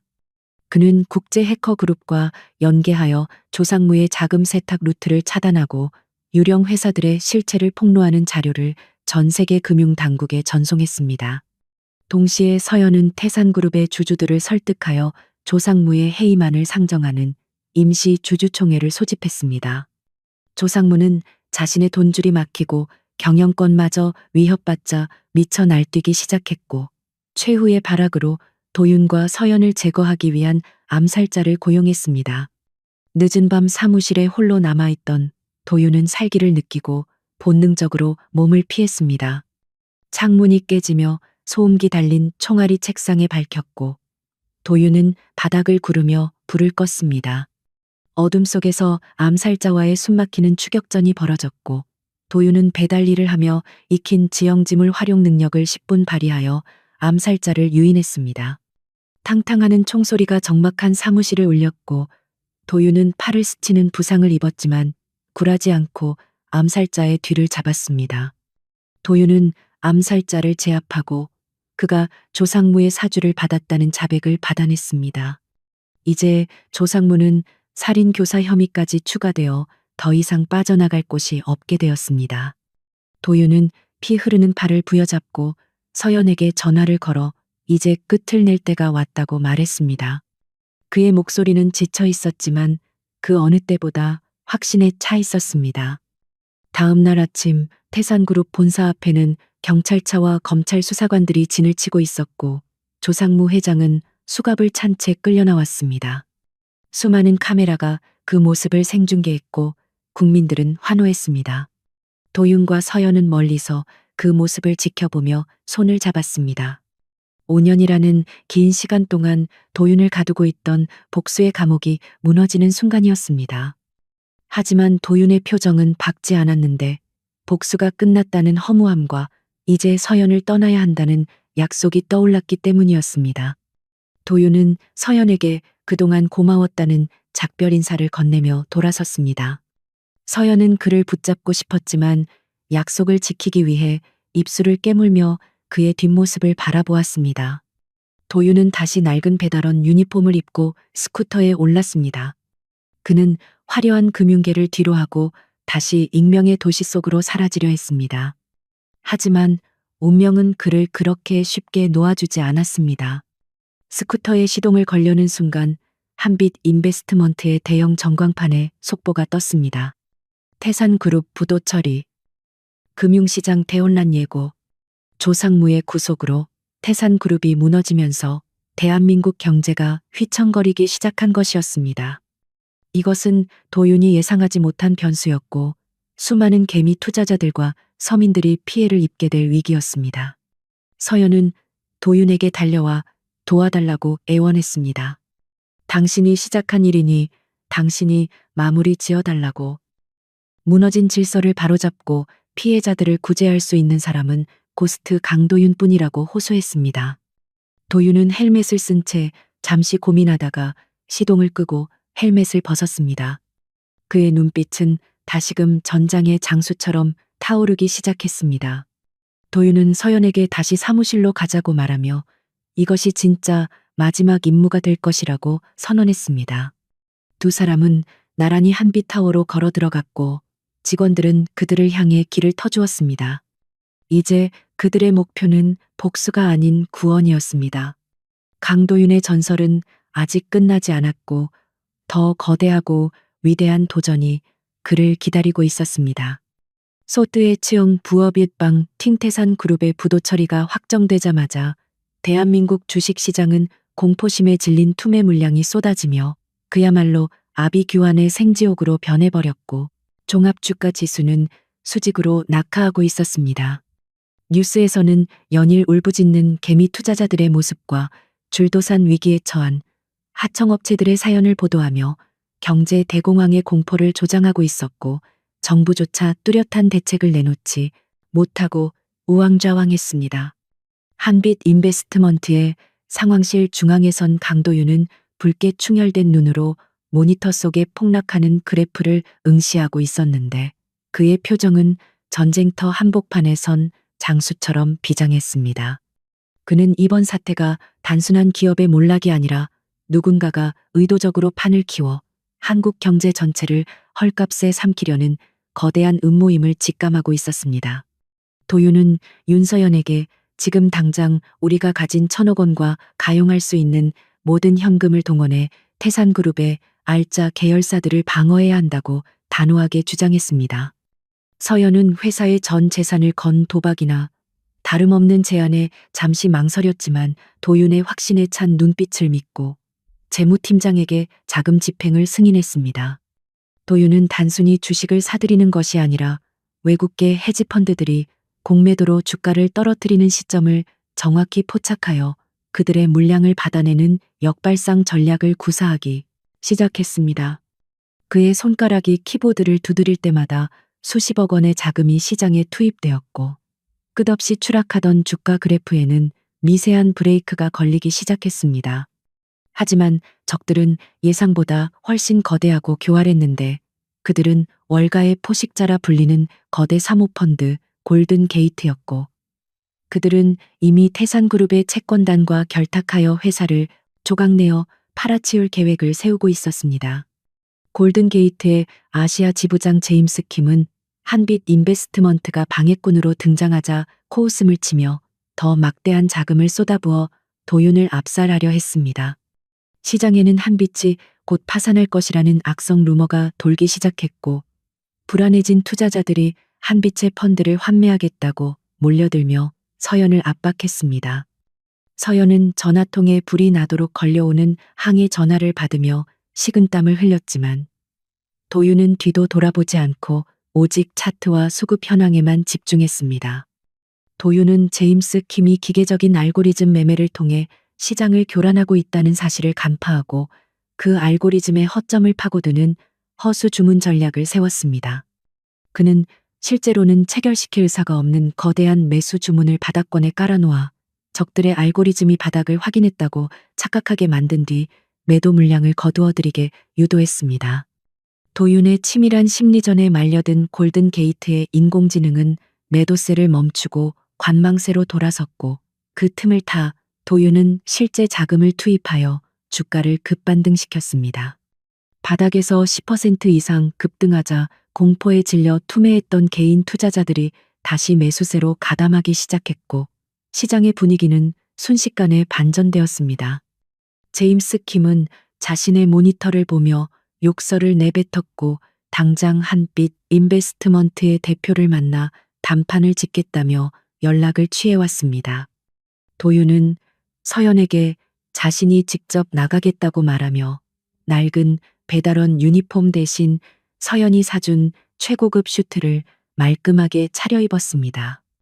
약속 장소인 호텔 스위트룸에 도착한 도윤은 거만하게 소파에 앉아있는 제임스 킴과 마주했고 제임스는 도윤을 위아래로 훑어보며 비릿한 웃음을 흘렸습니다.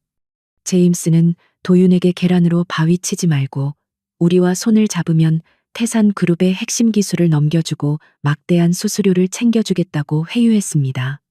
도윤은 제임스가 내민 계약서를 집어들어 천천히 읽어보더니 그 자리에서 반으로 찢어 제임스의 얼굴에 뿌려버렸습니다.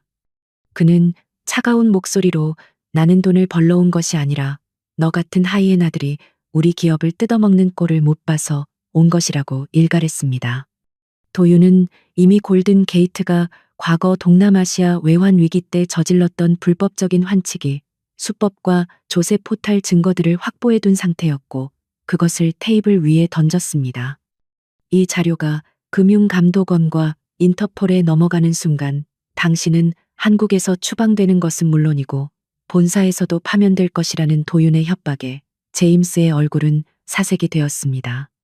제임스는 떨리는 손으로 물잔을 집어들며 무엇을 원하냐고 물었고 도윤은 태산그룹에 대한 적대적 인수 합병 시도를 즉각 중단하고 보유한 물량을 시장가로 매도하라고 명령했습니다.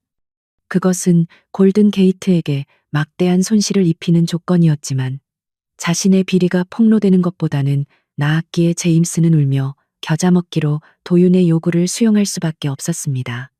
도윤은 스위트룸을 나서며 복도에서 기다리고 있던 서연에게 승리의 V자를 그려 보였고 서연은 안도의 한숨을 내쉬며 그 자리에 주저앉았습니다.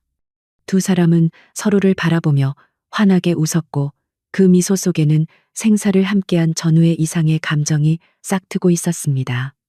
골든 게이트가 철수한다는 소식이 전해지자 시장은 안정을 되찾았고 태산그룹의 주가는 연일 상한가를 기록하며 정상화의 길로 들어섰습니다. 도윤은 이 기세를 몰아 태산그룹의 건실한 계열사들을 묶어 지주사로 전환하고 전문 경영인을 영입하는 구조조정안을 발표했습니다.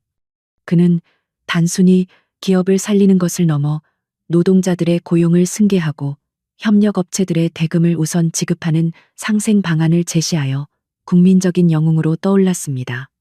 언론은 배달원에서 금융의 신으로라는 제목으로 도윤의 드라마 같은 인생 역전을 대서특필했고 그는 대한민국에서 가장 영향력 있는 인물 중 하나가 되었습니다. 하지만 도윤은 쏟아지는 찬사와 러브콜을 모두 거절하고 다시 한빛 인베스트먼트의 작은 사무실로 돌아와 묵묵히 업무를 처리했습니다. 그는 자신이 영웅이 아니라 그저 과거의 빚을 갚으려는 죄인일 뿐이라고 생각했기에 대중의 관심이 부담스러웠습니다. 서연은 그런 도윤의 곁을 지키며 그가 식사를 거르지 않도록 챙겨주었고 늦은 밤까지 야근하는 그를 위해 말없이 커피를 타주었습니다. 두 사람 사이에는 굳이 말하지 않아도 통하는 따뜻한 기류가 흐르고 있었고 직원들은 그들을 보며 흐뭇한 미소를 지었습니다. 어느 날 밤 도윤은 서연에게 옥상 정원에서 잠시 바람을 쐬자고 제안했고 두 사람은 난간에 기대어 서울의 야경을 바라보았습니다. 도윤은 서연에게 이제 태산그룹 문제도 해결되었고 회사도 안정을 찾았으니 자신은 약속대로 떠나겠다고 조심스럽게 말을 꺼냈습니다. 서연은 깜짝 놀라 도윤을 쳐다보며 왜 가야 하냐고 아직 할 일이 많이 남았다고 그를 붙잡았습니다. 하지만 도윤은 자신이 이곳에 계속 있으면 당신과 회사의 짐이 될 뿐이라며 자신의 과거와 신분이 언젠가 발목을 잡을 것이라고 씁쓸하게 말했습니다. 서연은 눈물을 글썽이며 도윤의 손을 잡았고 당신이 없으면 안 된다고 당신은 내 짐이 아니라 내 날개라고 고백했습니다. 그녀는 도윤이 배달원이든 전과자든 상관없이 강도윤이라는 사람 자체를 원한다고 말하며 그를 향한 자신의 마음을 솔직하게 털어놓았습니다. 도윤은 서연의 진심 어린 고백에 마음이 흔들렸고 얼어붙었던 심장이 다시 뛰는 것을 느꼈습니다. 그는 서연의 눈물을 닦아주며 잠시 고민하는 듯 하더니 그녀를 품에 안았고 서울의 밤하늘 아래서 두 사람은 서로의 마음을 확인했습니다. 하지만 그들의 행복한 시간은 어둠 속에서 도사리고 있던 또 다른 위협에 의해 깨지고 말았습니다. 구치소에 수감되어 있던 최민석이 지병을 핑계로 병보석을 신청하여 풀려났고 그는 도윤과 서연에게 복수하기 위해 치밀한 음모를 꾸미고 있었습니다. 민석은 자신이 숨겨두었던 비자금을 이용하여 조폭들을 고용했고 도윤이 혼자 있는 시간을 노려 그를 납치할 계획을 세웠습니다. 그는 도윤을 제거하고 서연을 협박하여 한빛 인베스트먼트를 다시 빼앗으려는 망상에 사로잡혀 있었습니다. 다음 날 도윤은 서연을 집에 데려다주고 오토바이를 타고 귀가하던 중 인적 드문 골목길에서 검은 승합차에 의해 가로막혔습니다. 승합차에서 내린 건장한 사내들은 쇠파이프와 야구 방망이를 들고 도윤을 위협했고 도윤은 헬멧을 벗어 손에 쥐며 방어 태세를 취했습니다. 수적 열세에도 불구하고 도윤은 물러서지 않고 사내들과 격투를 벌였지만 뒤에서 기습적으로 날아온 전기 충격기에 맞고 쓰러지고 말았습니다. 의식이 흐릿해지는 와중에 도윤은 민석의 비열한 웃음소리를 들었고 서연이 위험하다는 생각에 필사적으로 몸을 일으키려 했지만 역부족이었습니다. 도윤이 눈을 떴을 때는 낡은 폐창고의 차가운 시멘트 바닥 위였고 손발은 밧줄로 꽁꽁 묶여 있었습니다. 민석은 도윤의 앞에 의자를 놓고 앉아 담배를 피우며 네가 내 인생을 망친 대가를 치르게 해주겠다고 으르렁거렸습니다. 그는 도윤의 휴대폰을 꺼내 서연에게 영상통화를 걸었고 화면 속의 서연은 도윤의 처참한 모습을 보고 비명을 질렀습니다. 민석은 서연에게 지금 당장 회사, 지분 포기, 각서와 비밀 금고의 열쇠를 가지고 오지 않으면 도윤을 죽여버리겠다고 협박했습니다. 도윤은 찢어진 입술로 소리치며 절대로 오지 말라고 서연에게 외쳤지만 민석은 도윤의 배를 발로 차며 입을 다물게 했습니다. 서연은 울면서 알겠다고 시키는 대로 다 할 테니 제발 도윤만은 건드리지 말라고 애원했고 전화를 끊고는 미친 듯이 서류를 챙겨 밖으로 뛰어나갔습니다. 도윤은 자신의 안위보다 서연이 이 위험한 곳에 온다는 사실에 절망하며 어떻게든 탈출할 방법을 찾기 위해 주위를 둘러보았습니다. 창고 구석에는 녹슨 드럼통들과 공사 자재들이 쌓여 있었고 바닥에는 깨진 유리 조각들이 흩어져 있었습니다. 도윤은 민석이 부하들과 딴청을 피우는 사이 바닥에 있는 유리 조각을 향해 몸을 조금씩 움직였습니다. 손목을 묶은 밧줄을 끊기 위해서는 날카로운 무언가가 필요했고 그것이 유일한 희망이었습니다. 손목이 찢어지고 피가 흐르는 고통 속에서도 도윤은 이를 악물고 밧줄을 갈가내기 시작했습니다. 시간은 야속하게 흘러갔고 멀리서 서연의 차가 도착하는 소리가 들려오자 도윤의 마음은 더욱 조급해졌습니다. 서연이 창고 안으로 들어오자 민석은 환호를 지르며 그녀를 맞이했고 서연은 도윤에게 달려가려 했지만 부하들이 그녀를 가로막았습니다.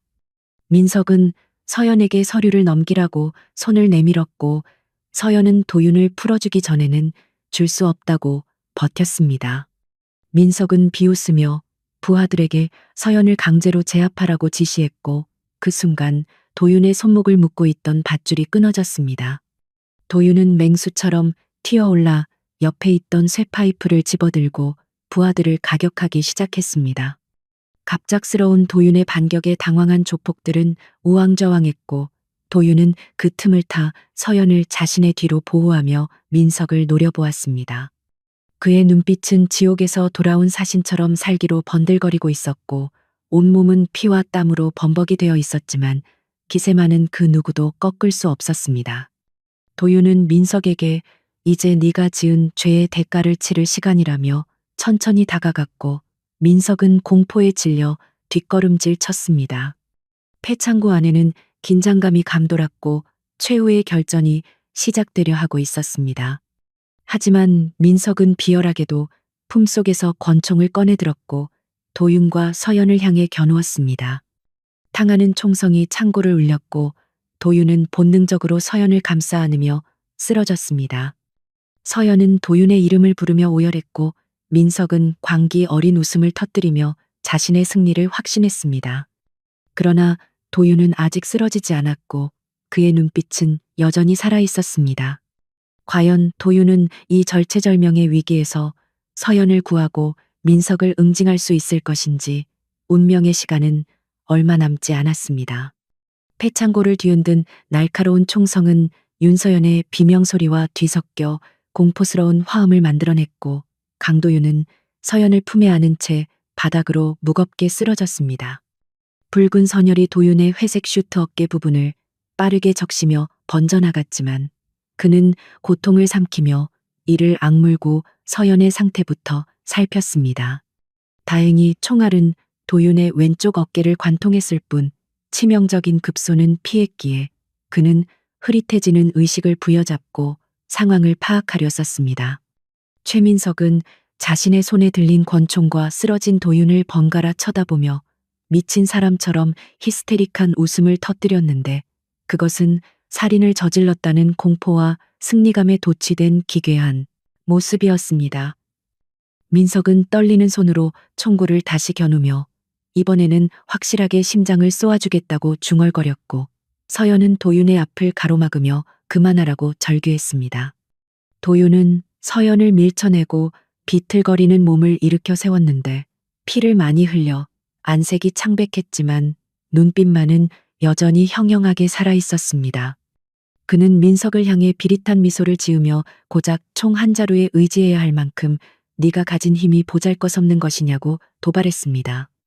민석은 도윤의 도발에 흥분하여 방아쇠에 걸린 손가락에 힘을 주었지만 도윤은 그 찰나의 순간을 놓치지 않고 바닥에 있던 모래를 한 줌 쥐어 민석의 눈을 향해 뿌렸습니다.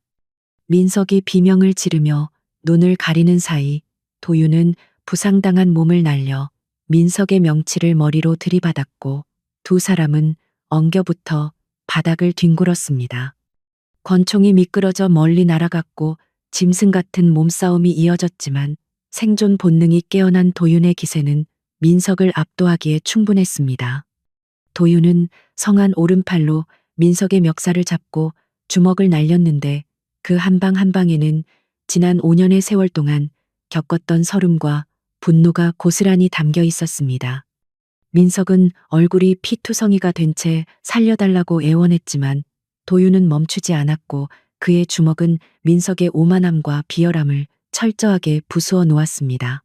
서연은 도윤이 이성을 잃고 민석을 죽일까봐 두려워 달려가 그를 말렸고 도윤은 서연의 목소리에 정신을 차리고 거친 숨을 몰아쉬며 주먹을 멈췄습니다.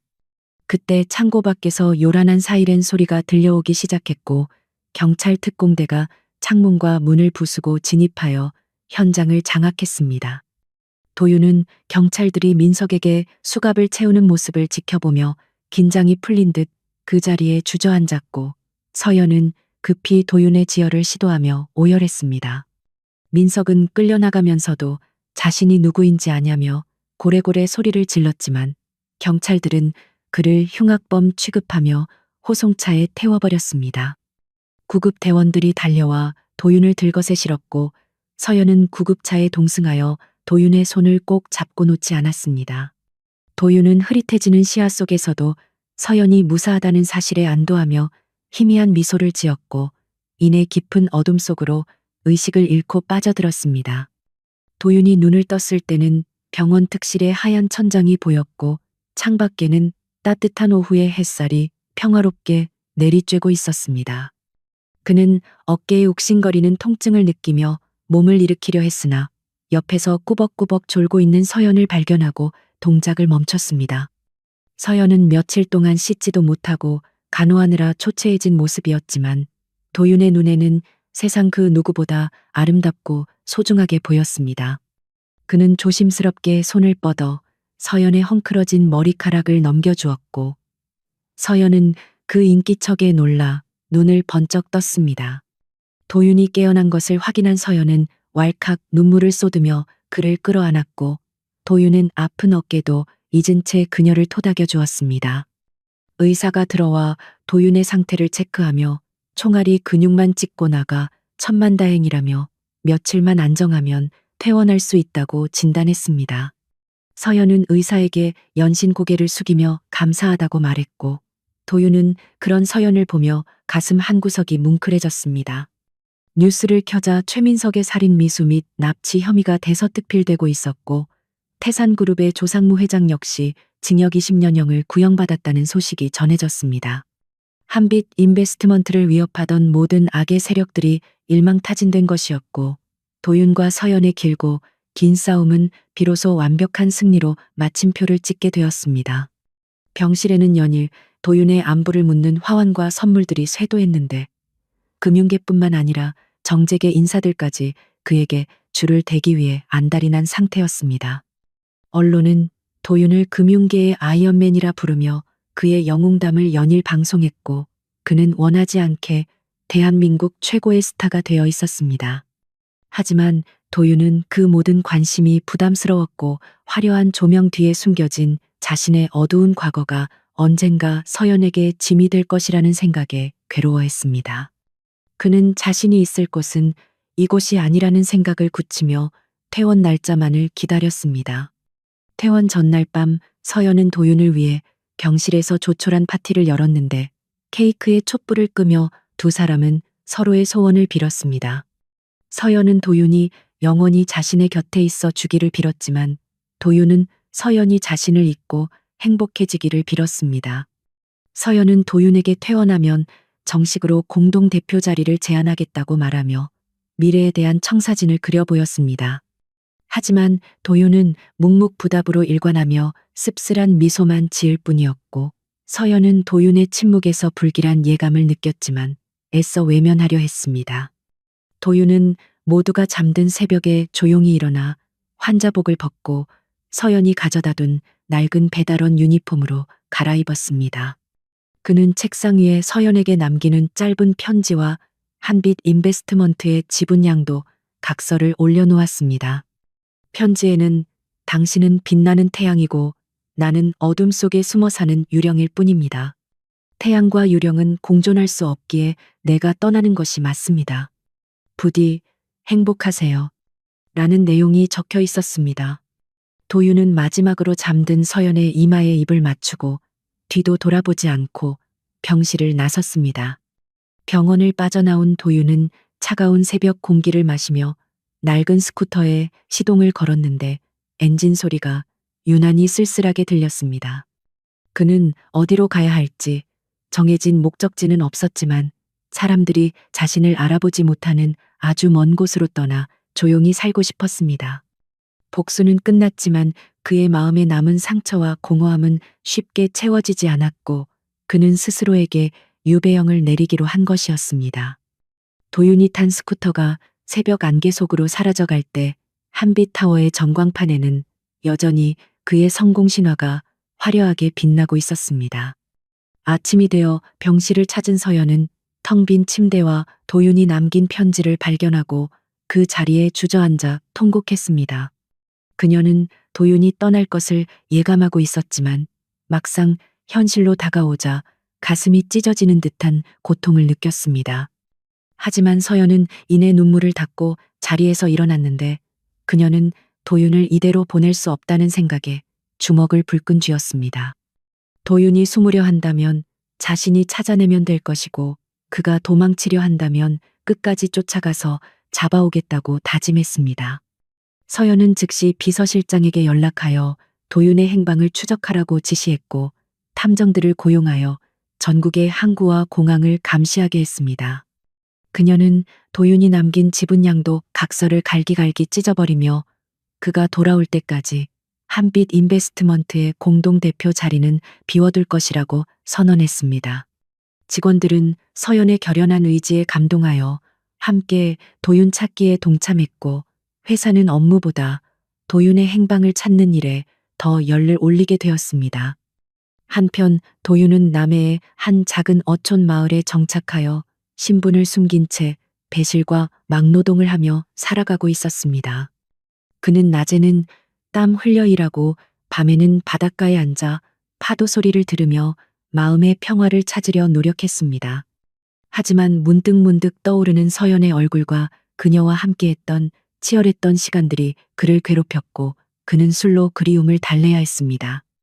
마을 사람들은 그를 말수적고 성실한 청년으로만 알고 있었지. 그가 대한민국을 뒤흔든 금융 천재라는 사실은 꿈에도 몰랐습니다. 어느 날 도윤이 일하는 공사장으로 검은 세단 한 대가 들어왔고 차에서 내린 사람은 다름 아닌 조상무의 변호사였던 김 변호사였습니다. 그는 조상무가 감옥에서 도윤에게 전하라고 한 말이 있다며 찾아온 것이었는데 도윤은 그를 경계하며 쇠망치를 손에 쥐었습니다.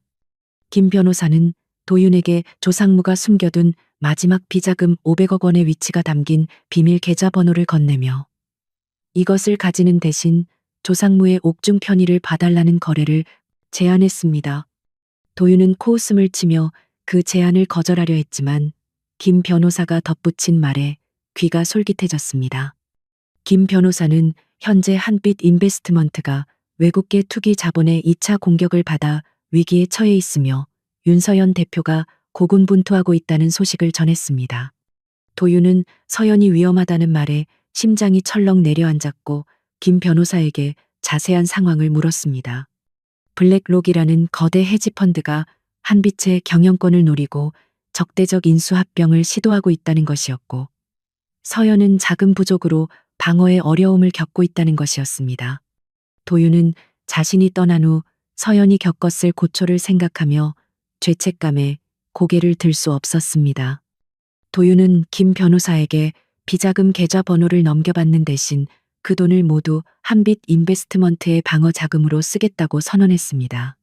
김 변호사는 당황했지만 도윤의 서슬퍼런 기세에 눌려 알겠다고 대답하고 물러갔습니다.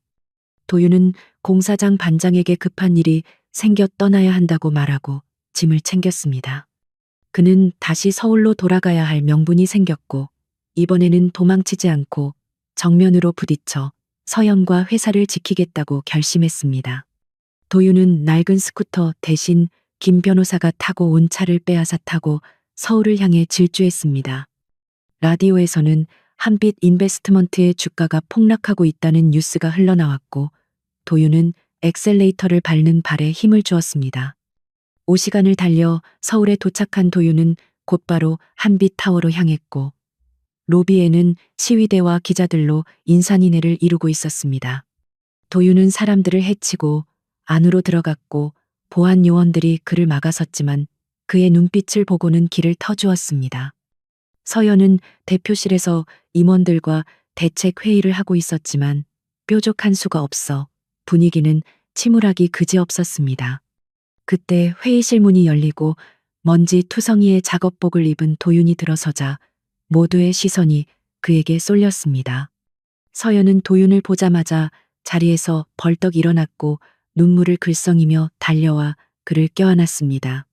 도윤은 서연을 마주 안으며 늦게 와서 미안하다고 사과했고 서연은 돌아와줘서 고맙다고 울먹였습니다.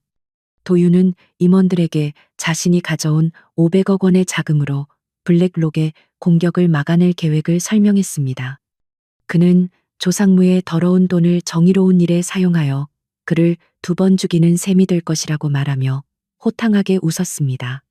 임원들은 도윤의 귀환에 환호했고 회의실은 다시 활기로 가득 찼습니다. 도윤은 작업복을 벗어던지고 다시 서연이 준비해둔 슈트를 입었는데 거울 속에 비친 그의 모습은 그 어느 때보다 당당하고 빛나 보였습니다. 다음 날 주식시장이 개장하자마자 도윤은 500억 원을 투입하여 자사주 매입을 시작했고 주가는 급반등하기 시작했습니다. 블랙록은 예상치 못한 자금 유입에 당황하여 매도세를 멈췄고 도윤은 그 틈을 타 여론전을 펼치며 우호 지분을 확보해 나갔습니다. 도윤의 천재적인 전략과 서연의 리더십이 합쳐지자 한빛 인베스트먼트는 철옹성처럼 단단해졌고 결국 블랙록은 백기를 들고 철수했습니다. 또 한 번의 승리였고 이번 승리는 도윤과 서연이 함께 만들어낸 진정한 합작품이었습니다. 승리가 확정된 날 밤 도윤은 서연을 데리고 다시 옥상 정원으로 올라갔습니다. 서연은 도윤에게 이제 다시는 떠나지 말라고 말하며 그의 손에 수갑을 채우는 신용을 하며 장난을 쳤습니다.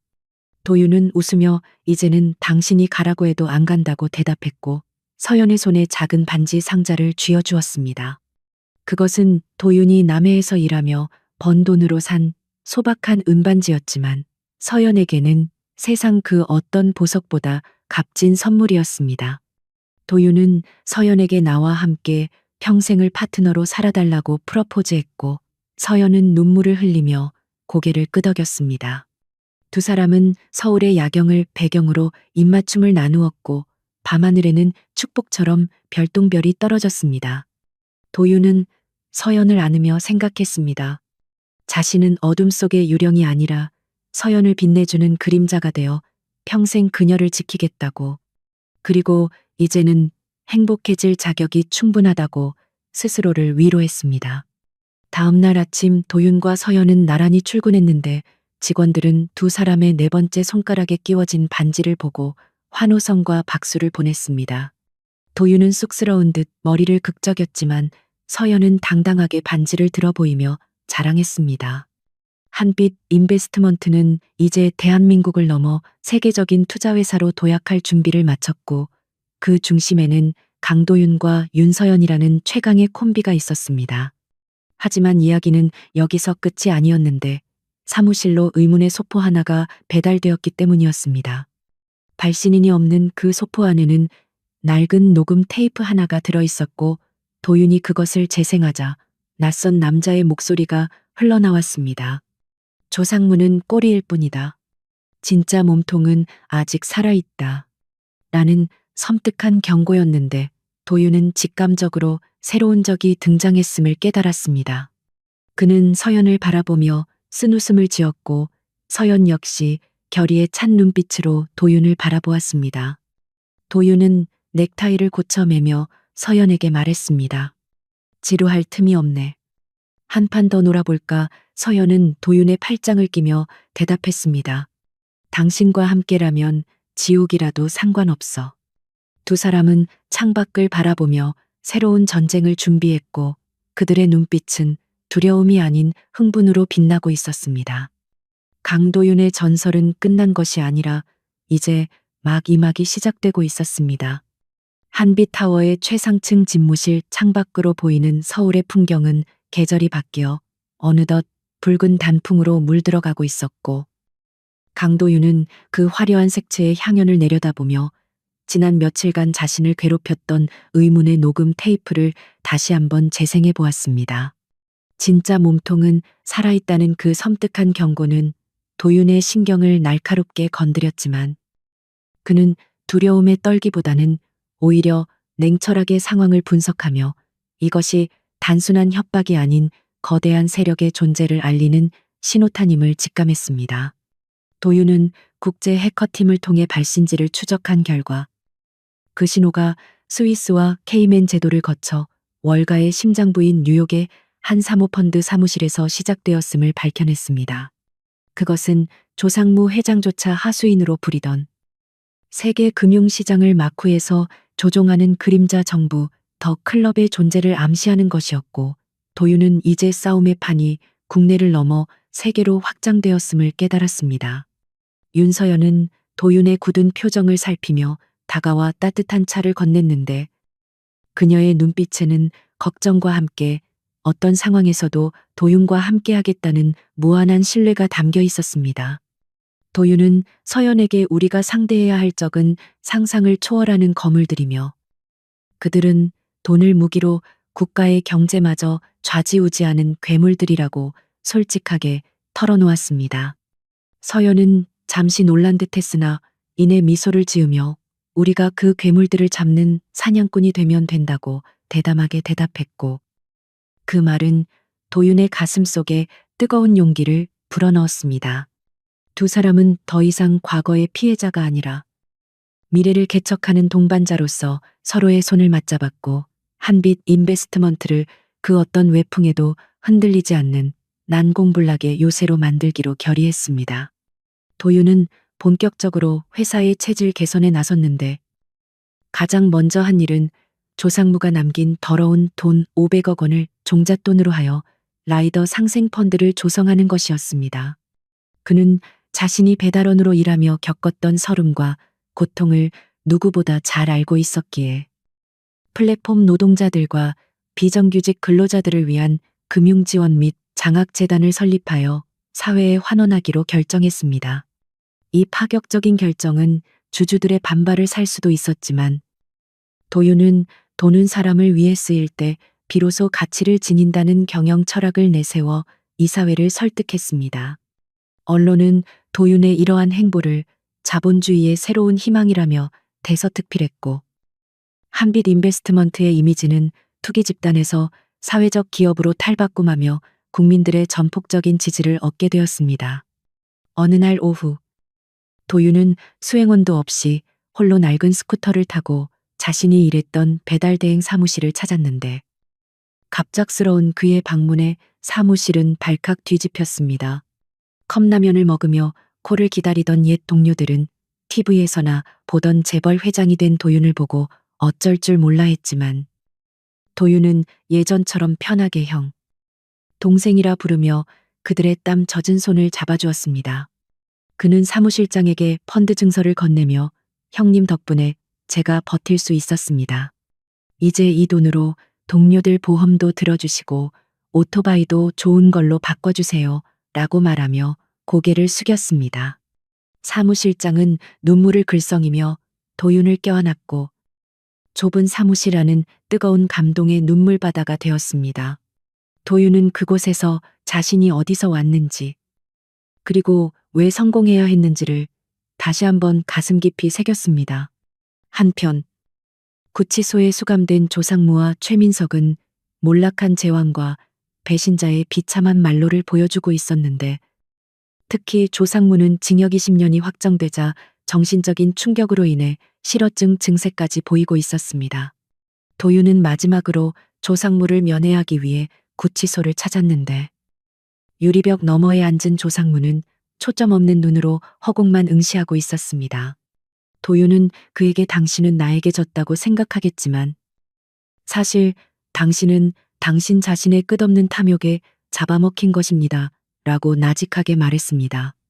조상무의 눈동자가 순간적으로 흔들렸지만 그는 아무 말도 하지 못했고, 도윤은 그에게 동정심조차 느끼지 못한 채 자리에서 일어났습니다. 복수는 완성되었지만 그 끝맛은 달콤하기보다는 씁쓸했고, 도윤은 악을 응징하는 것보다 더 중요한 것은 다시는 그런 악이 태어나지 않도록 세상을 바꾸는 것임을 깨달았습니다. 회사로 돌아온 도윤은 서연과 함께 한빛 인베스트먼트의 글로벌 진출 전략을 발표하는 기자회견장에 섰는데, 수많은 플래시 세례 속에서도 두 사람은 흔들림 없이 당당했습니다. 도윤은 마이크를 잡고 우리는 단순히 수익을 쫓는 투자회사가 아니라 가치를 창출하고 사람을 살리는 투자를 할 것입니다라고 선언했습니다. 그는 앞으로 더 클럽과 같은 투기 자본에 맞서 아시아 금융시장을 보호하는 방파제 역할을 자처하겠다고 포부를 밝혔습니다. 서연은 도윤의 옆에서 그를 지지하며 한빛은 강도윤 본부장의 천재적인 감각과 저의 경영 능력이 합쳐져 세계 최고의 투자 그룹으로 도약할 것입니다. 라고 덧붙였습니다. 두 사람의 환상적인 호흡은 투자자들에게 깊은 신뢰를 심어주었고, 한빛의 주가는 연일 최고치를 경신하며 고공행진을 이어갔습니다. 그날 밤 모든 일정을 마친 도윤과 서연은 한빛타워 옥상 정원에 마련된 작은 벤치에 나란히 앉아 샴페인을 기울였습니다. 서연은 도윤의 어깨에 머리를 기대며 처음 당신이 젖은 도시락을 들고 회의실에 들어왔을 때가 생각나요. 그때는 정말 미친 사람인 줄 알았는데라며 웃었습니다.